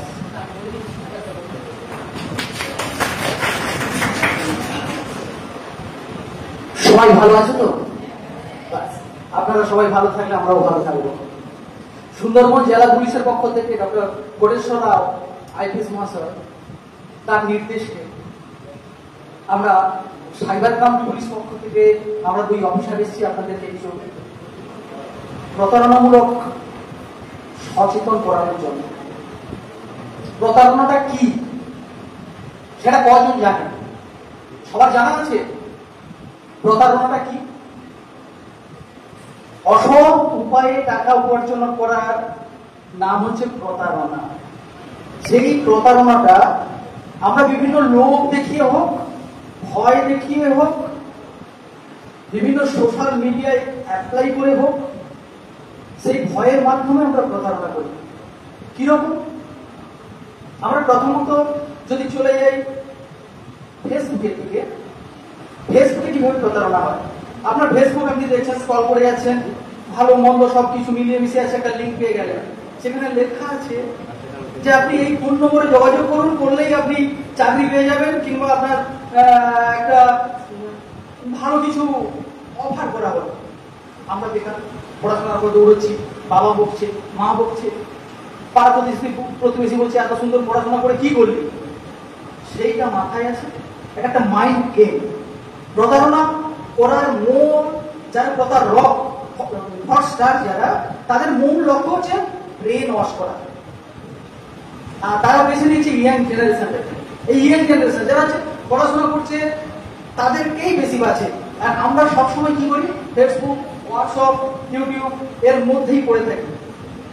আর এর মধ্যেই আমাদেরকে বিভিন্ন লিঙ্ক অফার করা হয়, বিভিন্ন লিঙ্ক। সেই লিঙ্ক গুলোকে যখন আমরা সঙ্গে সঙ্গে সেটাকে অ্যাকসেপ্ট করে নিই, সেখান থেকে আমরা আমাদের ডাটাটাকে দিয়ে দিলাম, নিজের অজান্তে নিজের সমস্ত ডাটাটাই দিয়ে দিলাম। আমরা কিন্তু বুঝতেই পারলাম না। সেই ডাটার বেসিসে আমাদের কাছে তুরন্ত ফোন আসবে, একদিন হোক, 2 দিন হোক, 3 দিন হোক, তারপরেই ফোন আসবে, এসে বলবে যে আপনি এরকম একটা চাকরি অ্যাপ্লাই করেছিলেন, আপনি অমুক জায়গায় যাওয়ার একটা অ্যাপ্লাই করেছিলেন, আপনি নার্সিং ট্রেনিং এর জন্য অ্যাপ্লাই করেছিলেন, আপনি অমুক করেছিলেন, আপনি কিছু করেছিলেন। আপনি নিঃসন্দেহে গল গল করে সব করে দেবেন। তাহলে আপনি ওই বলার মাধ্যমে আপনাকে প্রশ্ন করা হয়, আপনি বুঝতে পারেন না। একটু আগে আমাদের স্যার বলে গেলেন যে আপনাকে কিভাবে জানায়, বলে যে আপনার প্যান কার্ডের লাস্ট নম্বর এই, সেটা ওটিপি। সেটা ওটিপি। আপনি বলেন হ্যাঁ স্যার আমার এই 4টে নম্বর, তার মানে আপনার কাছে মেসেজ এসছে, আপনি সেটা দেখেননি, কিংবা আপনার বাবার কাছে আছে বা কারো কাছে কাছে আছে, আপনি দেখেননি সেটা, সেইটা হচ্ছে ওটিপি। কিংবা আপনাকে বললো, আপনার সঙ্গে কিছু সময় কথা বললো, কথা বললে কি করে, কথা বলতে বলতে আপনার ভয়েসটাকে পাসওয়ার্ডে সেট করলো, আপনার ভয়েসটাকে পাসওয়ার্ডে সেট করলো, কিন্তু আর ওটিপি দিল না, পাসওয়ার্ডটা হলো আপনার ভয়েস। আপনি যখন পরের বারে ফোন করা হচ্ছে, আপনি আপনি গল্প করে বলে যাচ্ছেন, সেই বলার মধ্যে ওদের ওটিপিটা অ্যাকসেপ্ট করে নিচ্ছে, কিসের মাধ্যমে, ভয়েসের মাধ্যমে। তাহলে আমরা কি পেলাম, নম্বর হলো নম্বরের মাধ্যমে ওটিপি পেলাম, ভয়েসের মাধ্যমে ওটিপি পেলাম। আর কিভাবে পাবো, ভয় দেখি। কিরকম ভয় দেখি, এই আপনার নামে কেস আছে, ডিজিটাল অ্যারেস্ট বলে কিছুই নাই। এইভাবে আমাদের বিভিন্ন টাইপের বিভিন্ন সোশ্যাল মিডিয়া থেকে ভয় দেখানো হয় যে তুমি এটা করছো কেন, ওটা করছো কেন, এই হয়েছে ওই হয়েছে। কি হয়েছে না, আপনি অমুক জায়গায় অমুক দিন একটা মেয়েকে দেখেছিলেন, ভিডিও কল করেছিল, দেখেছিলেন, খারাপ ভিডিও দেখেছিলেন, আপনাকে এত টাকা দিতে হবে, নাহলে আপনাকে অ্যারেস্ট করতে যাবে। এই দেখুন আমাদের ব্যাকগ্রাউন্ডে পুলিশ সব কিছু দেখাবে।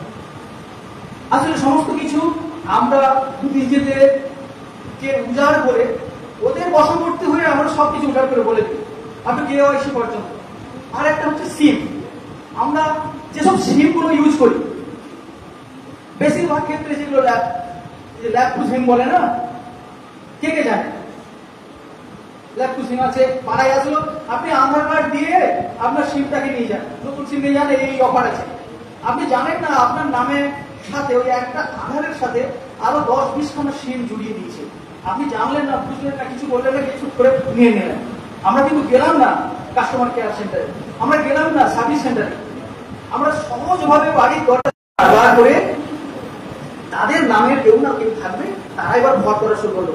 আমি গ্যাস অফিস থেকে বলছি, ম্যানেজার বলছি, আপনি গ্যাসের ভর্তুকির টাকা ঢুকবে, আপনি কেওয়াইসিটাকে আপডেট করে দেন। হ্যাঁ কিনা, প্রত্যেক বাড়িতে বেশিরভাগ বাড়িতে ফোন আসছে। আমরা কি করলাম, আরে গ্যাসের ভর্তুকির টাকা ঢুকবে, মা কোথায়, বাবা কোথায়, তোমার সবকিছু কেওয়াইসিটা আমরা দিয়ে দিলাম। কিন্তু ও বসে কোথায় ফোন করছে, ঝাড়গ্রাম। ও কোথায় বসে ফোন করছে, বিহার থেকে। আমরা বলছি স্যার এক্ষুনি ফোন করছে, এখন ফোনের লাইনে আছে। কিন্তু আমরা সব সর্বশান্ত হয়ে গেছে, কিছু না, যখনই হবে তখন সঙ্গে সঙ্গে অনলাইন ট্রানজাকশন অফ করে দেবেন।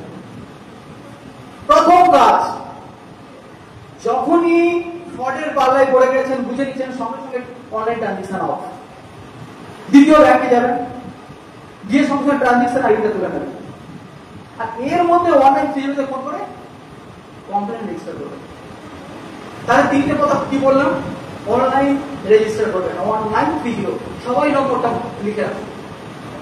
সবার, সে ফেসবুক হোক, হোয়াটসঅ্যাপ হোক, যে কোনো প্রবলেমের হোক, আপনার ইনস্টাগ্রাম হোক, সবাই এই নম্বরটাকে লিখে রাখতে পারবেন, 1930।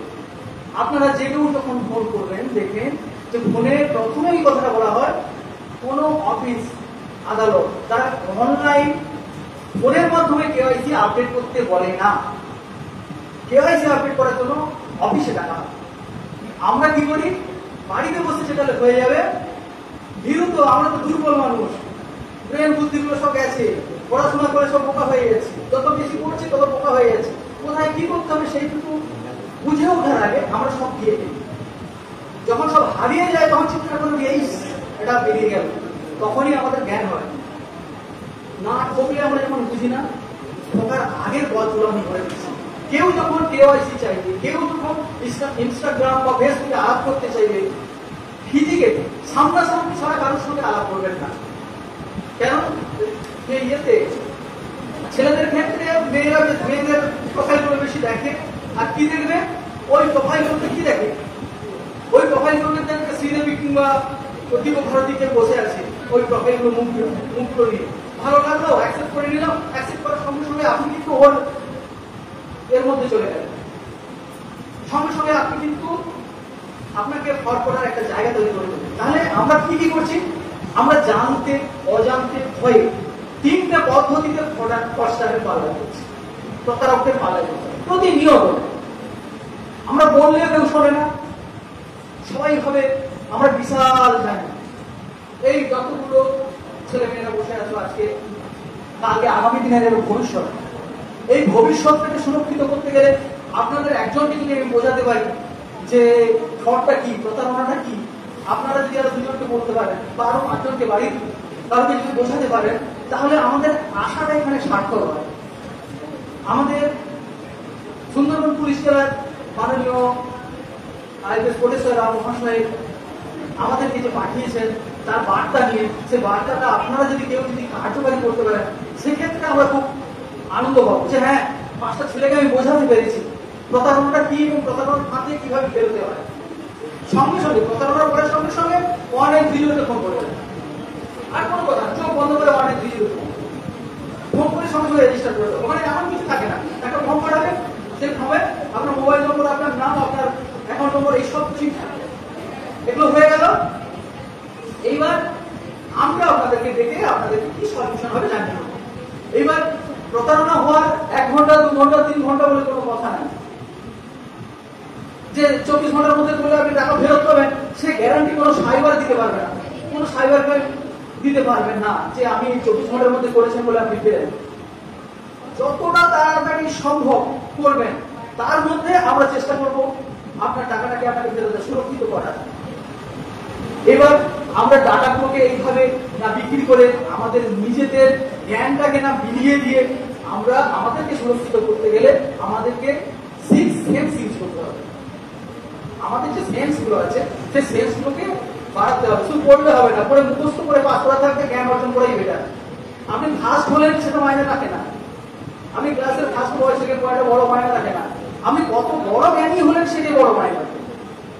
আপনি ফার্স্ট বয় হলেন কিন্তু চাকরির একটা লোক দেখালো, তার পাল্লায় পা দিয়ে আপনি আপনার সর্বস্ব মিলিয়ে দিলেন। তাহলে সেই জ্ঞানটা কিসের জ্ঞান? আর আমরা কোনো কিছু আলোচনা করতে গেলে, কোনো কিছু ডিসিশন করতে গেলে আমরা কারোর কোনো কথা শুনি না। আমাদের পাশাপাশি যে শিক্ষক মহাশয়রা আছে, যে বাবা মা আছে, তাদেরকে কোনো দিন জানাই না। কখন জানাই? আপনার বিপদ যখন শেষ হয়ে গেল, আপনি যখন ডেঞ্জারাস জোনের মধ্যে চলে গেল, তখন বাবা মা জানবে, তখন প্রতিবেশী জানবে, তখন পুলিশ জানছে, যখন আপনি কমপ্লিট শেষ হয়ে ফিরছেন। অতএব প্রতারণা শুধু সাইবারের মধ্যে থেকে হয় না, আমাদের পাশাপাশি যারা বসে আছে, যারা বন্ধুর মতো হয়ে বসে আছে, যারা আপন জন হয়ে বসে আছে, তাদের মধ্যেও থাকতে পারে। আপনাদের প্রত্যেকটা বন্ধু, আপনারা সবাই সচেতন হন, প্রত্যেককে শেয়ার করুন। প্রত্যেকটা পড়াশোনা, প্রত্যেকটা যে কোনো পদক্ষেপ নেওয়ার আগে নিজেদের দেশের সঙ্গে আলোচনা করুন, নিজের মাস্টারমশাইদের সঙ্গে আলোচনা করুন, নিজের প্রফেসরদের সঙ্গে আলোচনা করুন। প্রয়োজনে চলে যান, থানায় চলে যান, সেটা কি জিনিস হলো, এটা আমি বুঝতে পারছি না, আপনাকে গাইড করুন। আপনাকে আসতে হবে। আপনি যেমন হাত না তুললে আপনাকে আমি প্রশ্ন করতে পারি না, আপনি না এগিয়ে এলে আপনাকে আমি সাহায্য করতে পারবো না। তাই প্রত্যেকটা আমার এই বন্ধুদেরকে বলছি, আপনাদের যে কোনো সাইবার প্রবলেম হবে, যে কোনো অসুবিধার মধ্যে পড়লে প্রথমে স্থানীয় থানায় যাবেন, গিয়ে ডায়েরি একটা করে ফেলবেন, করে আমাদের সাইবারে চলে আসবেন। সাইবার প্রতারণাটা অর্থাৎ যেটা অনলাইন ট্রানজেকশনের মাধ্যমে হয়, যেটা আপনি আপনার বন্ধুকে চেনেন, তাকে টাকা দেন, সেটা কিন্তু সাইবার প্রতারণা নয়, সেটা থানা। অনলি ফর না জেনে দেওয়া ফোনের মাধ্যমে, ইউপিআই ট্রানজেকশনের মাধ্যমে, ফোন পের মাধ্যমে, গুগল পের মাধ্যমে, যেগুলো আপনি না জেনে দিয়ে দিয়েছেন, আপনাকে যেভাবে প্রতারণা করে দিয়েছে, আপনাকে মেডিটেশন করে দিয়েছে, তার মাধ্যমে যেসব প্রতারণা হবে সেগুলো আপনার সাইবার দেবে।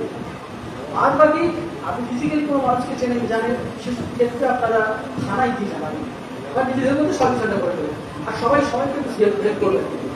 আর বাড়িতে গিয়ে বাবা মা, আত্মীয় বন্ধু বান্ধব সবাইকে জানাবেন, প্রতারণা হলেই ওয়ান গিরি করতে যেন ফোনটা করে, তারপর আমরা দেখে নেবো। হ্যাঁ, ঠিক আছে, ধন্যবাদ বন্ধুরা। এই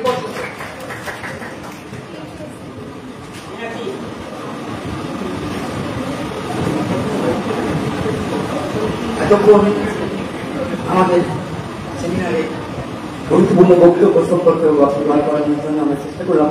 আরো কিছুক্ষণ চালাবো। এই ফাঁকে আমরা আজকে সবাই জেনেছ আমাদের একান্ত বন্ধু হিসেবে আমাদের বিভিন্ন রিপোর্টিং এজেন্সি, পেপারের দিক থেকে কিংবা টিভির দিক থেকে রিপোর্টার 3 জন বন্ধু এখানে আমাদের উপস্থিত হয়েছেন। তারা কিন্তু তোমাদের ইনস অ্যান্ড আউটস, পিকচার্স এবং এগুলো আমাদের এন্ট্রি করে নিয়েছেন। পরবর্তীকালে কোনো টিভিতে কিংবা ইউটিউব কিংবা পেপারে এগুলোকে ব্রডকাস্টিং এর ব্যাপারে কাজে লাগবে। তোমরা যে আজকে সুন্দরভাবে এগুলো পরিচালনা করতে আমাদেরকে সহযোগিতা করছো, সব রিপোর্টের মাধ্যমে আমরা বের করব।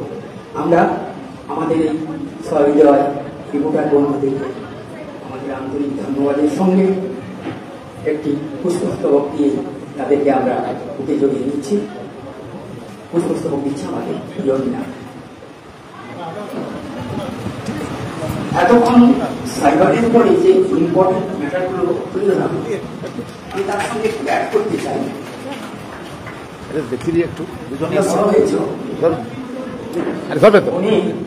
মোবাইল স্মার্টফোন তোমরা যে ব্যবহার করো, বাড়িতে 100 বার চিন্তা করবে বলে আমাদের মাসুম একদিন বলে গেছে সেমিনারে। হঠাৎ কোনো ফেসবুক চাকরিটাকে দেবে না, যত বড় বন্ধু নো আনসার। 8 নম্বর, কোনো বন্ধু বান্ধবের ফটো রিজার্ভ রাখবে না, তোমার ফটো হঠাৎ কাউকে নেবে না। গাছের নিচে বসে 2 জন ছেলে মেয়ে 3-4 জন বন্ধু বান্ধব তার ভাবির উপর বসে ফটো আদান প্রদান করছি, এসব জিনিস হঠাৎ করতে যাবে না। তোমাদের ব্ল্যাক ফিউচারের পথ অনেক রকম তৈরি করা যায়। দেখেছো তো মোদীকে, মমতা ব্যানার্জিকে দুজনকে মুখ সরিয়ে নাচাচ্ছে, দুজনকে টুইস্ট নাচ করাচ্ছে। তোমাদেরকেও করানো যায়। যেটা আমাদের প্রিয় ছাত্র, এনারা সাইবার সংস্কৃতিকে যেমন ছাত্র শুনেছে তো মারাত্মক প্রায় বন্ধুর মধ্যে যে বলে না, একটু লজ্জা করে বলেছি, বন্ধু বান্ধবদের মধ্যেও এরকম ছোট্ট ওরা বিশাল আকারে দিয়ে যাবে। একদিন কাঁচা কথা বলতে গেলে তোমার এসে উলঙ্গ পিকচার বের করে তুমি ব্ল্যাকমেল করবে। এই কথাগুলো এইসবের নতুন সার্কিট হয়ে আছে। সাইবারের এই ইয়াং স্পিডস এগুলো ঘেটে ঘেটে অনেক কথা তোমাদের সামনে অনেক লজ্জা বলাটা সম্ভব নয় বলে বলছে। দেখো সুকুশলে মিসকিং করে কথাটা বলছে, তখন মুখ্যমন্ত্রী বললাম তোমরা সন্তান প্রতিম আমার নাতি নাতির মতো বয়স তোমার খুব সাবধান। এই ফোন নিয়ে রহস্য করা যায় না। আর এই খেলাগুলো যে রাস্তাঘাটে সব বন্ধ করার চেষ্টা করো। You should be reserved in operating mobile phone, smartphone. এই ভাষাটা মনে রাখবে। এবার আমাদের উপভোক্তা দপ্তরের অধিকর্তা হিসাবে আমাদের সঞ্জিতা তোমাদেরকে অনেক গুরুত্বপূর্ণ পয়েন্টস তোমাদেরকে তুলে ধরছে। আর মন দিয়ে শুনে না। প্রত্যেককে আমার নমস্কার জানাই। মহাশয়, অন্যান্য শিক্ষক মহাশয়রা এবং পুলিশের আধিকারিকরা আছেন, প্রত্যেককে আমাদের দপ্তরের পক্ষ থেকে নমস্কার জানাই।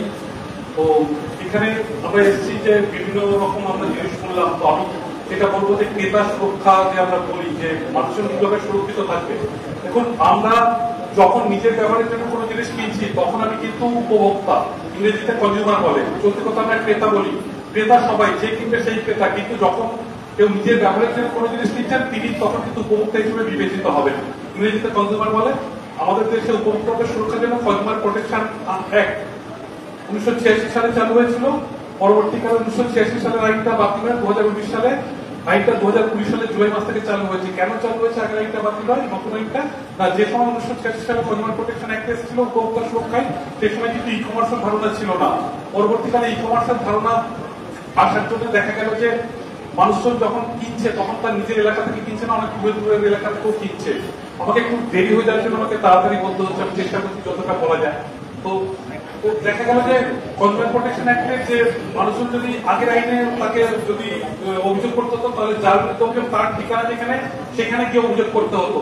তো এই যেটা ই কমার্স আসার পর দেখা গেল আমি দিল্লির একটা সংস্থা থেকে মোবাইল কিনছি, মোবাইল আমাকে ফাটা দিয়েছে, ভাঙা দিয়েছে, খারাপ দিয়েছে বা কিছু দেয়নি, ফাঁকা বাক্স পাঠিয়ে দিয়েছে। আমি যদি অভিযোগ করতে যেতাম আমাকে দিল্লিতে যেতে হতো। সেই জন্য আগের আইনটা বাতিল করে 2019 সালের আইনটা 2020 সালের জুলাই মাস থেকে যেটা চালু হয়েছে। একদম আমরা নিজের জেলায় বসে উপভোক্তার অভিযোগ করতে পারবো, বা আমার কর্মস্থল যেখানে সেখানে গিয়ে অভিযোগ করতে পারবো, বা আমি আগের মতো বিপরীত পক্ষের যেখানে ঠিকানা সেখানে গিয়ে অভিযোগ করার সুযোগ আমার আছে। তো আমরা যেটা বললাম যে আমরা কেনাকাটা করি নিজের ব্যাপারের জন্য বিভিন্ন রকম জিনিস কিনে, আমার দাম মেটাই। আমরা 3 রকম ভাবে দাম মেটাই। এক হচ্ছে সম্পূর্ণ নগদে, এক হচ্ছে সম্পূর্ণ ধারে, আর এক হচ্ছে আংশিক নগদ আংশিক ধারে। এই 3 রকম ভাবে আমরা কেনাকাটা করে থাকি। আমরা এই 3 রকম ভাবে যেভাবে আমরা পয়সা মেটাই না কেন, ধারগুলো আমরা পরে মেটাই, আংশিক কিছুটা দিলাম, কিছুটা বাকি থাকলো, কিছুটা মেটাবো বা একবারে মেটাবো তার শর্ত থাকে। আর যদি আমি সম্পূর্ণ নগদে দিয়ে দিলাম তো একবারে মিটিয়ে দিলাম। আমি এই 3 রকম ভাবে যেভাবে কিনে দেখেন আমি কিন্তু সব ক্ষেত্রে উপভোক্তা। আমি একটা মোবাইল হয়তো ধারে কিনেছি, কিন্তু আমাকে কোনো সার্ভিস সেন্টার বলতে পারবে না মোবাইল ধারবো, কোনো অসুবিধা হলে আমি গেলাম সার্ভিস সেন্টারে যে এটা আপনি ধারে কিনেছেন এখন পয়সা মেটান বলে আপনি কিন্তু উপভোক্তা নয়, এরকম কিন্তু নয়। যে দোকানদারের থেকে আমি নিয়েছি বা যার থেকে আমি নিয়েছি তিনি সন্তুষ্ট হয়েছেন যে আমি তাকে টাকাটা মেটাতে পারবো বা মেটাবো, সেই জন্য তিনি দিয়েছেন। কিন্তু আমরা যে কোনো ক্ষেত্রে কেউ যদি অভিযোগ জানাতে যান আমরা কিন্তু রসিদ আছে কিনা সেটা আমরা জানতে চাই। কারোর কাছে রসিদ যদি না থাকে আমরা সেই অভিযোগগুলো নিতে পারি না, কারণ প্রমাণ থাকে না তিনি যে সেই জায়গা থেকে কিনেছেন বা সেখান থেকে জিনিসটা নিয়েছেন। তার জন্য আমাদের যে রসিদগুলো আমরা পাই সেগুলো আমাদের রেখে দেওয়া উচিত বা রসিদ সংগ্রহ করা উচিত। আমাদের খুব একটা বন্ধবাস হলো, বিশেষ করে যখন জামা কাপড় জুতো এগুলোর ক্ষেত্রে আমরা সেগুলো ব্যবহার করা শুরু করলাম, রসিদটাকেও ছুঁড়ে ফেলে দিলাম। কখনো কেউ করবেন না, কেননা কোনো জিনিসপত্র কিনে কেটে ব্যবহার করছি, ব্যবহার করতে গিয়ে কোনো অসুবিধার সম্মুখীন হলাম, সেই সময় আমি যার কাছ থেকে নিলাম বা যার কাছে আমি পরিষেবা পেতে পারি বা কোনো সার্ভিস সেন্টারে আমি গেলাম তারা পরিষেবা দিল না, এবার আমি তখন থেকে কতদিনের মধ্যে অভিযোগ জানাতে পারবো না? 2 বছরের মধ্যে। 2 বছরের মধ্যে অভিযোগ পাওয়া যায়। অতএব আমার কাছে যদি রসিদ না থাকে তাহলে সেটা কোনো রকম ভাবে কিছু অভিযোগ করতে পারবো না। আমাদের উপভোক্তাদের 6টা অধিকার আছে। একটা অধিকার হচ্ছে নিরাপত্তার অধিকার, আমি একটা নিরাপদ জিনিস পেতে পারি। দোকানদার আমাকে এরকম কোনো জিনিস দেবে না যাতে আমি আর্থিকভাবে বা অন্য কোনো ভাবে ক্ষতিগ্রস্ত হই, শারীরিকভাবে যে কোনো ভাবে ক্ষতিগ্রস্ত হই। যদি আমি ক্ষতিগ্রস্ত হই তাহলে কিন্তু আমি আইনের দ্বারস্থ হতে পারি। 2 নম্বর অধিকার হচ্ছে তথ্য লাভের অধিকার। আপনারা দেখবেন যে যখন বিস্কুট কিনছেন তাতে দেখবেন বিভিন্ন রকম তথ্য থাকে। আমরা সাধারণত বিস্কুটের শুধুমাত্র নামটা দেখেই কিনে নিই, কিন্তু তাতে কবে তৈরি হচ্ছে, কত দিন পর্যন্ত তার মেয়াদ, এটা একটু দেখে নেওয়া উচিত। তারপর এমআরপি লেখা থেকে এমআরপি প্রকাশন অর্থ কি করে বলবেন? এমআরপি প্রকাশন অর্থ ম্যাক্সিমাম রিটেল প্রাইস। মনে রাখবেন আমাদের অনেকেরই ধারণা নেই এমআরপি যদি ধরুন একটা 10 টাকা, কোনো জিনিসের এমআরপি 10 টাকা, আমি কিন্তু দরদাম করে সেটাকে আমি 9 টাকা বা 8 টাকা বা 7 টাকা বিক্রি আমি দরদাম করতে পারি। এবার এমআরপি থেকে কিন্তু কোনো মতে বেশি দামে বিক্রি করা যায় না, দেশের আইন বিরুদ্ধ। এমআরপি যদি 10 টাকা থেকে 10 টাকাতেই সর্বোচ্চ বিক্রি করতে পারেন, ওটাকে কিন্তু ফিডিং চার্জ বা অন্যান্য চার্জ করে কিন্তু 10 টাকা জিনিসটা 11 টাকা 12 টাকা 13 টাকা 14 টাকা 15 টাকায় বিক্রি করতে পারেন না। বিক্রি করা কোন কোন জিনিসগুলো? কোল্ড ড্রিঙ্কস বিক্রি করা হচ্ছে, দেখবেন আপনি দুধের প্যাকেট বিক্রি করা, দইয়ের প্যাকেট, এগুলো ফ্রিজে রাখতে হয় বলে ফ্রিজিং চার্জ বলে পয়সা লাগে বলে এরকম বাহানা দেখায়। এই সমস্ত প্যাকেজ যেগুলো আপনি জিনিস কিনছেন প্যাকেট করা জিনিস, সেগুলো লিগাল মেশিনারি দপ্তর আছে যারা বৈধ পরিমাণ অধিকার বাংলায় বলে কাটাবাট্টা যোগ্যতা, যারা অভিযোগ পরিমাণ থেকে আপনাদের এখানে কাকদ্বীপে অফিস আছে সেখানে অভিযোগ করতে পারেন। প্রত্যেক ম্যাচে লিফলেট আছে, দেখবেন একটা ওয়েবসাইট আছে www.wconsumers.gov.in। এই ওয়েবসাইটে গিয়ে আপনি পশ্চিমবঙ্গে একটা মানচিত্র পাবেন, আপনি যে জেলার অফিসগুলো ঠিকানা পেয়েছেন সেখানে আপনি যদি ক্লিক করেন তাহলে সেই জেলার অফিসগুলো বা কার্ডটা নিয়ে গেলে সেই জেলার জায়গা অফিস আছে সমস্ত পেয়ে যাবেন। ঠিক আছে, তখন আপনারা সেখানে অফিসে যোগাযোগ করে তাদের অফিস যদি আরো কোনো শাখা অফিস থাকে তার ঠিকানা আপনি পেয়ে যেতে পারেন। তো এইখানে আপনি যোগাযোগ করতে পারেন। আর যেটা বলছিলাম যে এখন দেখবেন যাতে গ্রাহকরা তাদের কোন জিনিসটা সস্তা এটা জানতে পারেন তার জন্য 1/1/2024 থেকে ইউনিট সেলিং প্রাইস উল্লেখ করা থাকে। যেমন আমি জলের বোতলটা দেখছিলাম, এখানে দেখছিলাম যে এখানে ইউএসপি উল্লেখ আছে। ঠিক আছে, ইউনিট সেলিং প্রাইস মানে প্রত্যেক মিলিলিটারের দাম কত, এখানে দেখছিলাম 0.2 মানে 2 পয়সা করে। সেটা বিস্কুটের প্যাকেট কিনবেন তার কত 0.15, 6.14 বিভিন্ন রকমের দাম হতে পারে, যাতে কিনা বিভিন্ন রকমের প্যাকেট যদি একটা 55 গ্রামের প্যাকেট কিনবে একটা 75 গ্রামের প্যাকেট কিনে কাঠটা সস্তা সেটা বোঝার জন্য সুবিধার জন্য এটা কিন্তু চালু হয়েছে। ঠিক আছে, এটা একটু দেখে নেবেন। আর যে কোনো জিনিস কিনছেন যখন তাতে কোম্পানির দেখবেন নাম ঠিকানা দেওয়া থাকে, তাদের দেখবেন ফিডব্যাক দেওয়া থাকে, তাদের ইমেল দেওয়া থাকে।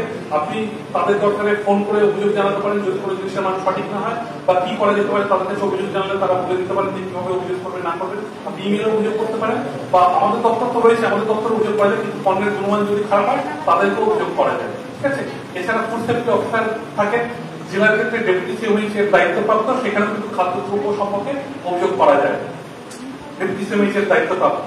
তো এইগুলো আমাদের বিভিন্ন রকম সুযোগ আছে, সেগুলো আমাদের ব্যবহার করতে হবে। আর আমাদের দেখুন যে লিফলেটের নম্বর দেওয়া আছে, ঠিক আছে, এখানে মোটামুটি 6 নম্বর জায়গায় আমাদের নাম আছে দক্ষিণ 24 পরগনা আঞ্চলিক কার্যালয়। সোম থেকে শুক্রবার আমাদের অফিস, সোম থেকে শুক্রবার সরকারি কাজের দিনে ওই সময় ফোন করলে আমরা কাউন্সিলিংও করে দিই। ঠিক আছে, আর আরো 4টা অধিকার আমার বলা হয়নি। 3 নম্বর অধিকার হচ্ছে যে আমি 5 অধিকার, আমি অনেকগুলো জিনিসের মধ্যে থেকে দেখে বেছে জিনিস কিনতে পারি। 4 নম্বর অধিকার হচ্ছে যে যদি আমি কোনোভাবে ঠকে যাই তাহলে আমি প্রতিকার চাইতে পারি। 5 নম্বর অধিকার হচ্ছে আমার শুনানির অধিকার, আমি আমার বক্তব্য আমি যেখানে অভিযোগ জানাবো সেখানে আমি বলতে পারবো। 6 নম্বর অধিকার হচ্ছে উপভোক্তা সচেতনতার অধিকার, যার জন্য আজকে আমরা এসেছি। উপভোক্তাদের সচেতন করার জন্য তারা যদি সচেতন হন তাহলে তারা আইনটাকে প্রয়োগ করতে পারবে। তো এছাড়া ধরুন যেমন সোনা কেনার সময় হলমার্ক দেখে নিতে হবে। হলমার্কের তিনটে জিনিস থাকে, এক হচ্ছে তাতে কতখানি সোনা আছে, সোনার ক্যারেট হিসেবে থাকে, সেই জন্য একটা সংখ্যা থাকে। 23 ক্যারেটের জন্য 958, 22 ক্যারেটের জন্য 916, 24 ক্যারেট যদি কেউ কয়েন কিনে তাতে 1000 থাকবে। এইটা দেখে নেবেন আন্তর্জাতিক সাথে যিনি বিক্রি করছেন তার থেকে। আর 2 নম্বর হচ্ছে যে এটা হলমার্কের লোগো, ত্রিভুজের মতো বিআইএস হলমার্ক লোগো বলে যদি আপনি মোবাইলে সার্চ করেন দেখবেন ত্রিভুজের মতো একটা লোগো পাবেন, ওই লোগোটা থাকবে। আর হচ্ছে আপনি HUID বলে হলমার্ক ইউনিক আইডেন্টিফিকেশন, এই হলমার্ক ইউনিক আইডেন্টিফিকেশন এটা প্রত্যেকটা গয়নার জন্য আলাদা আলাদা হয়। যেমন আপনার প্যান কার্ড বা আধার কার্ডের নম্বর একজনের সঙ্গে আরেকজনের মেলে না, এবং প্রত্যেকটা গয়না কিন্তু স্বতন্ত্র বা ইউনিক হয়। এটা আপনি বিআইএস কেয়ার অ্যাপ বলে একটা অ্যাপ আছে, এই বিআইএস কেয়ার অ্যাপে কিন্তু দেখে দিতে পারেন। BIS care app play store থেকে ডাউনলোড করে যদি আপনি দেখেন ওকে কে তৈরি করেছে প্রস্তুত তার সমস্ত ঠিকানা কিন্তু পেয়ে যাবেন। এছাড়াও কিছু জিনিসপত্র কেনার সময় যেমন আইএসআই চিহ্ন, চলে যদি এফএসআই খুব শীঘ্রই চালু হয়ে যাবে, কিন্তু এখনো আইএসআই চিহ্ন আছে, যে প্যাকেট ড্রিঙ্কিং ওয়াটার একদম আইএসআই চিহ্ন থাকবেই, ঠিক আছে। এটা এফএসআই মানে আইএসআই বন্ধ হয়ে এফএসআই চালু হয়ে যাবে। আর বিভিন্ন বৈদ্যুতিক সরঞ্জাম তাতে আইএসআই চিহ্ন থাকবে। এই যে ঘর তৈরির সময় সিমেন্ট আমরা ব্যবহার করি তাতে আইএসআই চিহ্ন সিমেন্টের বস্তা দেখবেন থাকে। তারপর আমরা যে বেবি ফুড কিনি বাচ্চাদের শিশু খাদ্য তাতে আইএসআই চিহ্ন দেখবেন থাকে। আর ওষুধপত্র যখন কিনছেন তখন অবশ্যই কিন্তু ক্যাশ মেমো নেবেন, এবং ক্যাশ মেমোতে তারা সই করছে কিনা দেখে নেবেন। আপনি যখন কোনো জিনিসের ক্যাশ মেমো নিচ্ছেন তাতে যিনি বিক্রেতা তার সই আছে কিনা অবশ্যই দেখে নেবেন। যারা আমি কয়েকদিন আগে দেখছিলাম একটি ছেলে চাঁদনি থেকে, মানে চাঁদনি চক কলকাতা থেকে তার কিছু ঘরের বিভিন্ন রকম জিনিসপত্র কিনেছেন আমলাপত্রে লাগাবে বলে, দরজা ইত্যাদিতে লাগাবে বলে, তলায় কোনো সই নেই। তো এইটা ভুলটা করবেন না যে আপনি যাতে কেউ আপনি অভিযোগ করে বলে দেবেন যে না আমি তো আমার ওখানে ব্যাগটা কোনো ভাবে নিয়ে হাতিয়ে নিয়ে লিখে দিয়েছে, তলায় কিন্তু তার ওখানে নাম যেরকম আছে তারিখ যেখানে থাকছে তলায় কিন্তু একটা কাউকে সই করিয়ে নেবেন। এটা দেখে নেবেন, এটা আমাদের প্রত্যেকের কর্তব্য। আর সাইবার ক্রাইমে তো স্যারা বলেনি 230 নম্বরে ইয়ে করতে এবং ব্যাংকে লিখিতভাবে তাড়াতাড়ি অভিযোগ করতে এবং স্থানীয় থানায় গিয়ে অভিযোগ করা।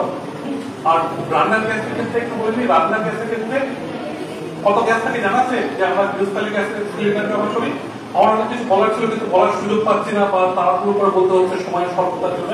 রান্নার গ্যাসের সিলিন্ডারে আমরা যে গৃহস্থালী সিলিন্ডার ব্যবহার করি তাতে 14 কিলো 200 গ্যাস থাকা উচিত থাকে, কিন্তু সরকারি নিয়ম হচ্ছে এগুলো যেহেতু যন্ত্রের পরে তার জন্য 150 গ্রাম প্লাস মাইনাস এই সীমার মধ্যে থাকবে।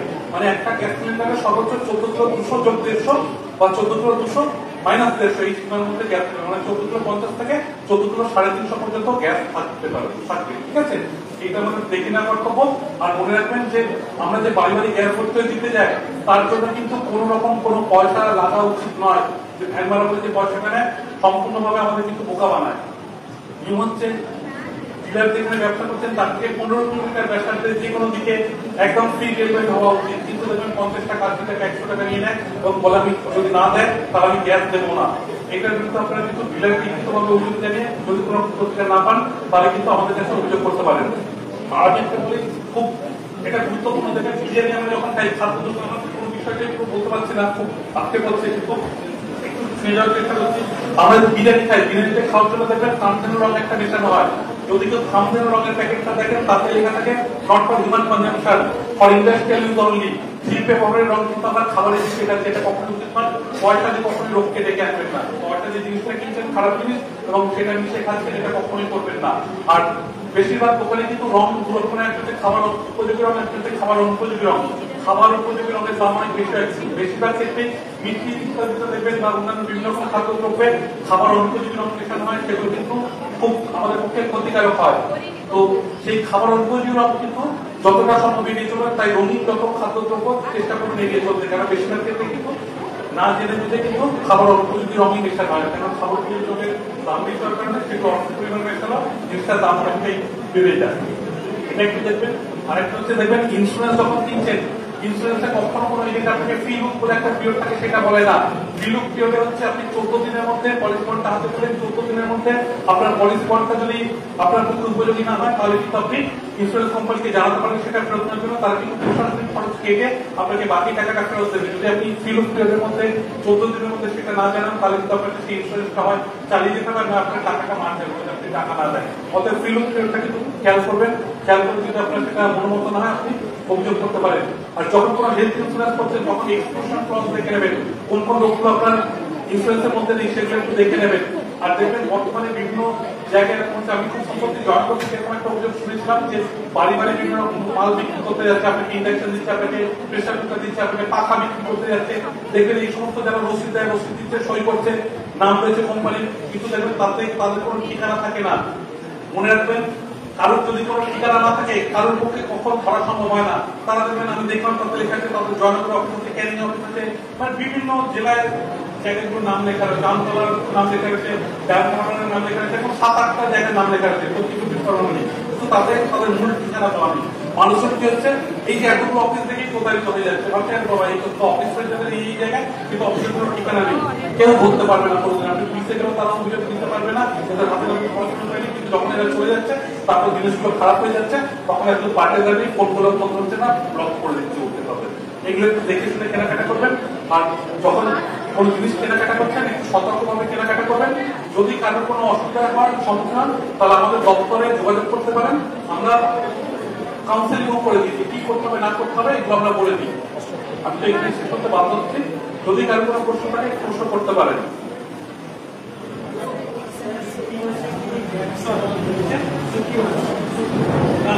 আপনাকে কি রসিদ যখন দিচ্ছেন তখন আপনার ট্যাক্স দিতে হবে, আপনি রসিদ দিলে তো আপনাকে ট্যাক্স দেখাবেন, এগুলো বলে ফেলে বেশি দাম নেয়।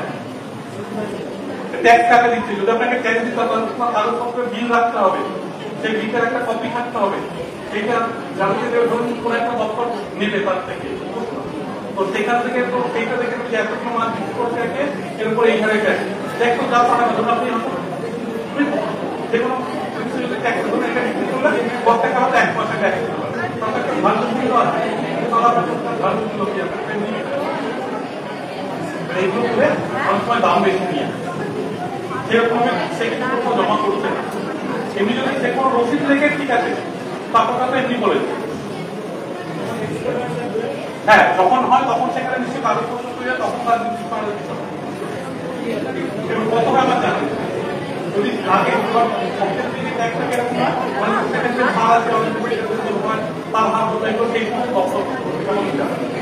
আপনাকে এমনি দাম নেই, আপনাকে একটা অনেক কি বলবো এমনি দাম বেশি দেওয়ার জন্য আপনাকে রসিদ দিতে হবে, দাম বেশি নিতে হবে, তাতে ট্যাক্স দেবেন। এই সব বিভিন্ন পণ্যের লেখা থাকে, লেখা থাকে, কেন্দ্র কথা পাচ্ছে, রাজ্য কথা পাচ্ছে, সেগুলো লেখা থাকে, তার হাত আপনি বার করতে পারবেন। তারপর অনুযায়ী প্রশ্ন থাকেন, আমি এখানে শেষ করছি।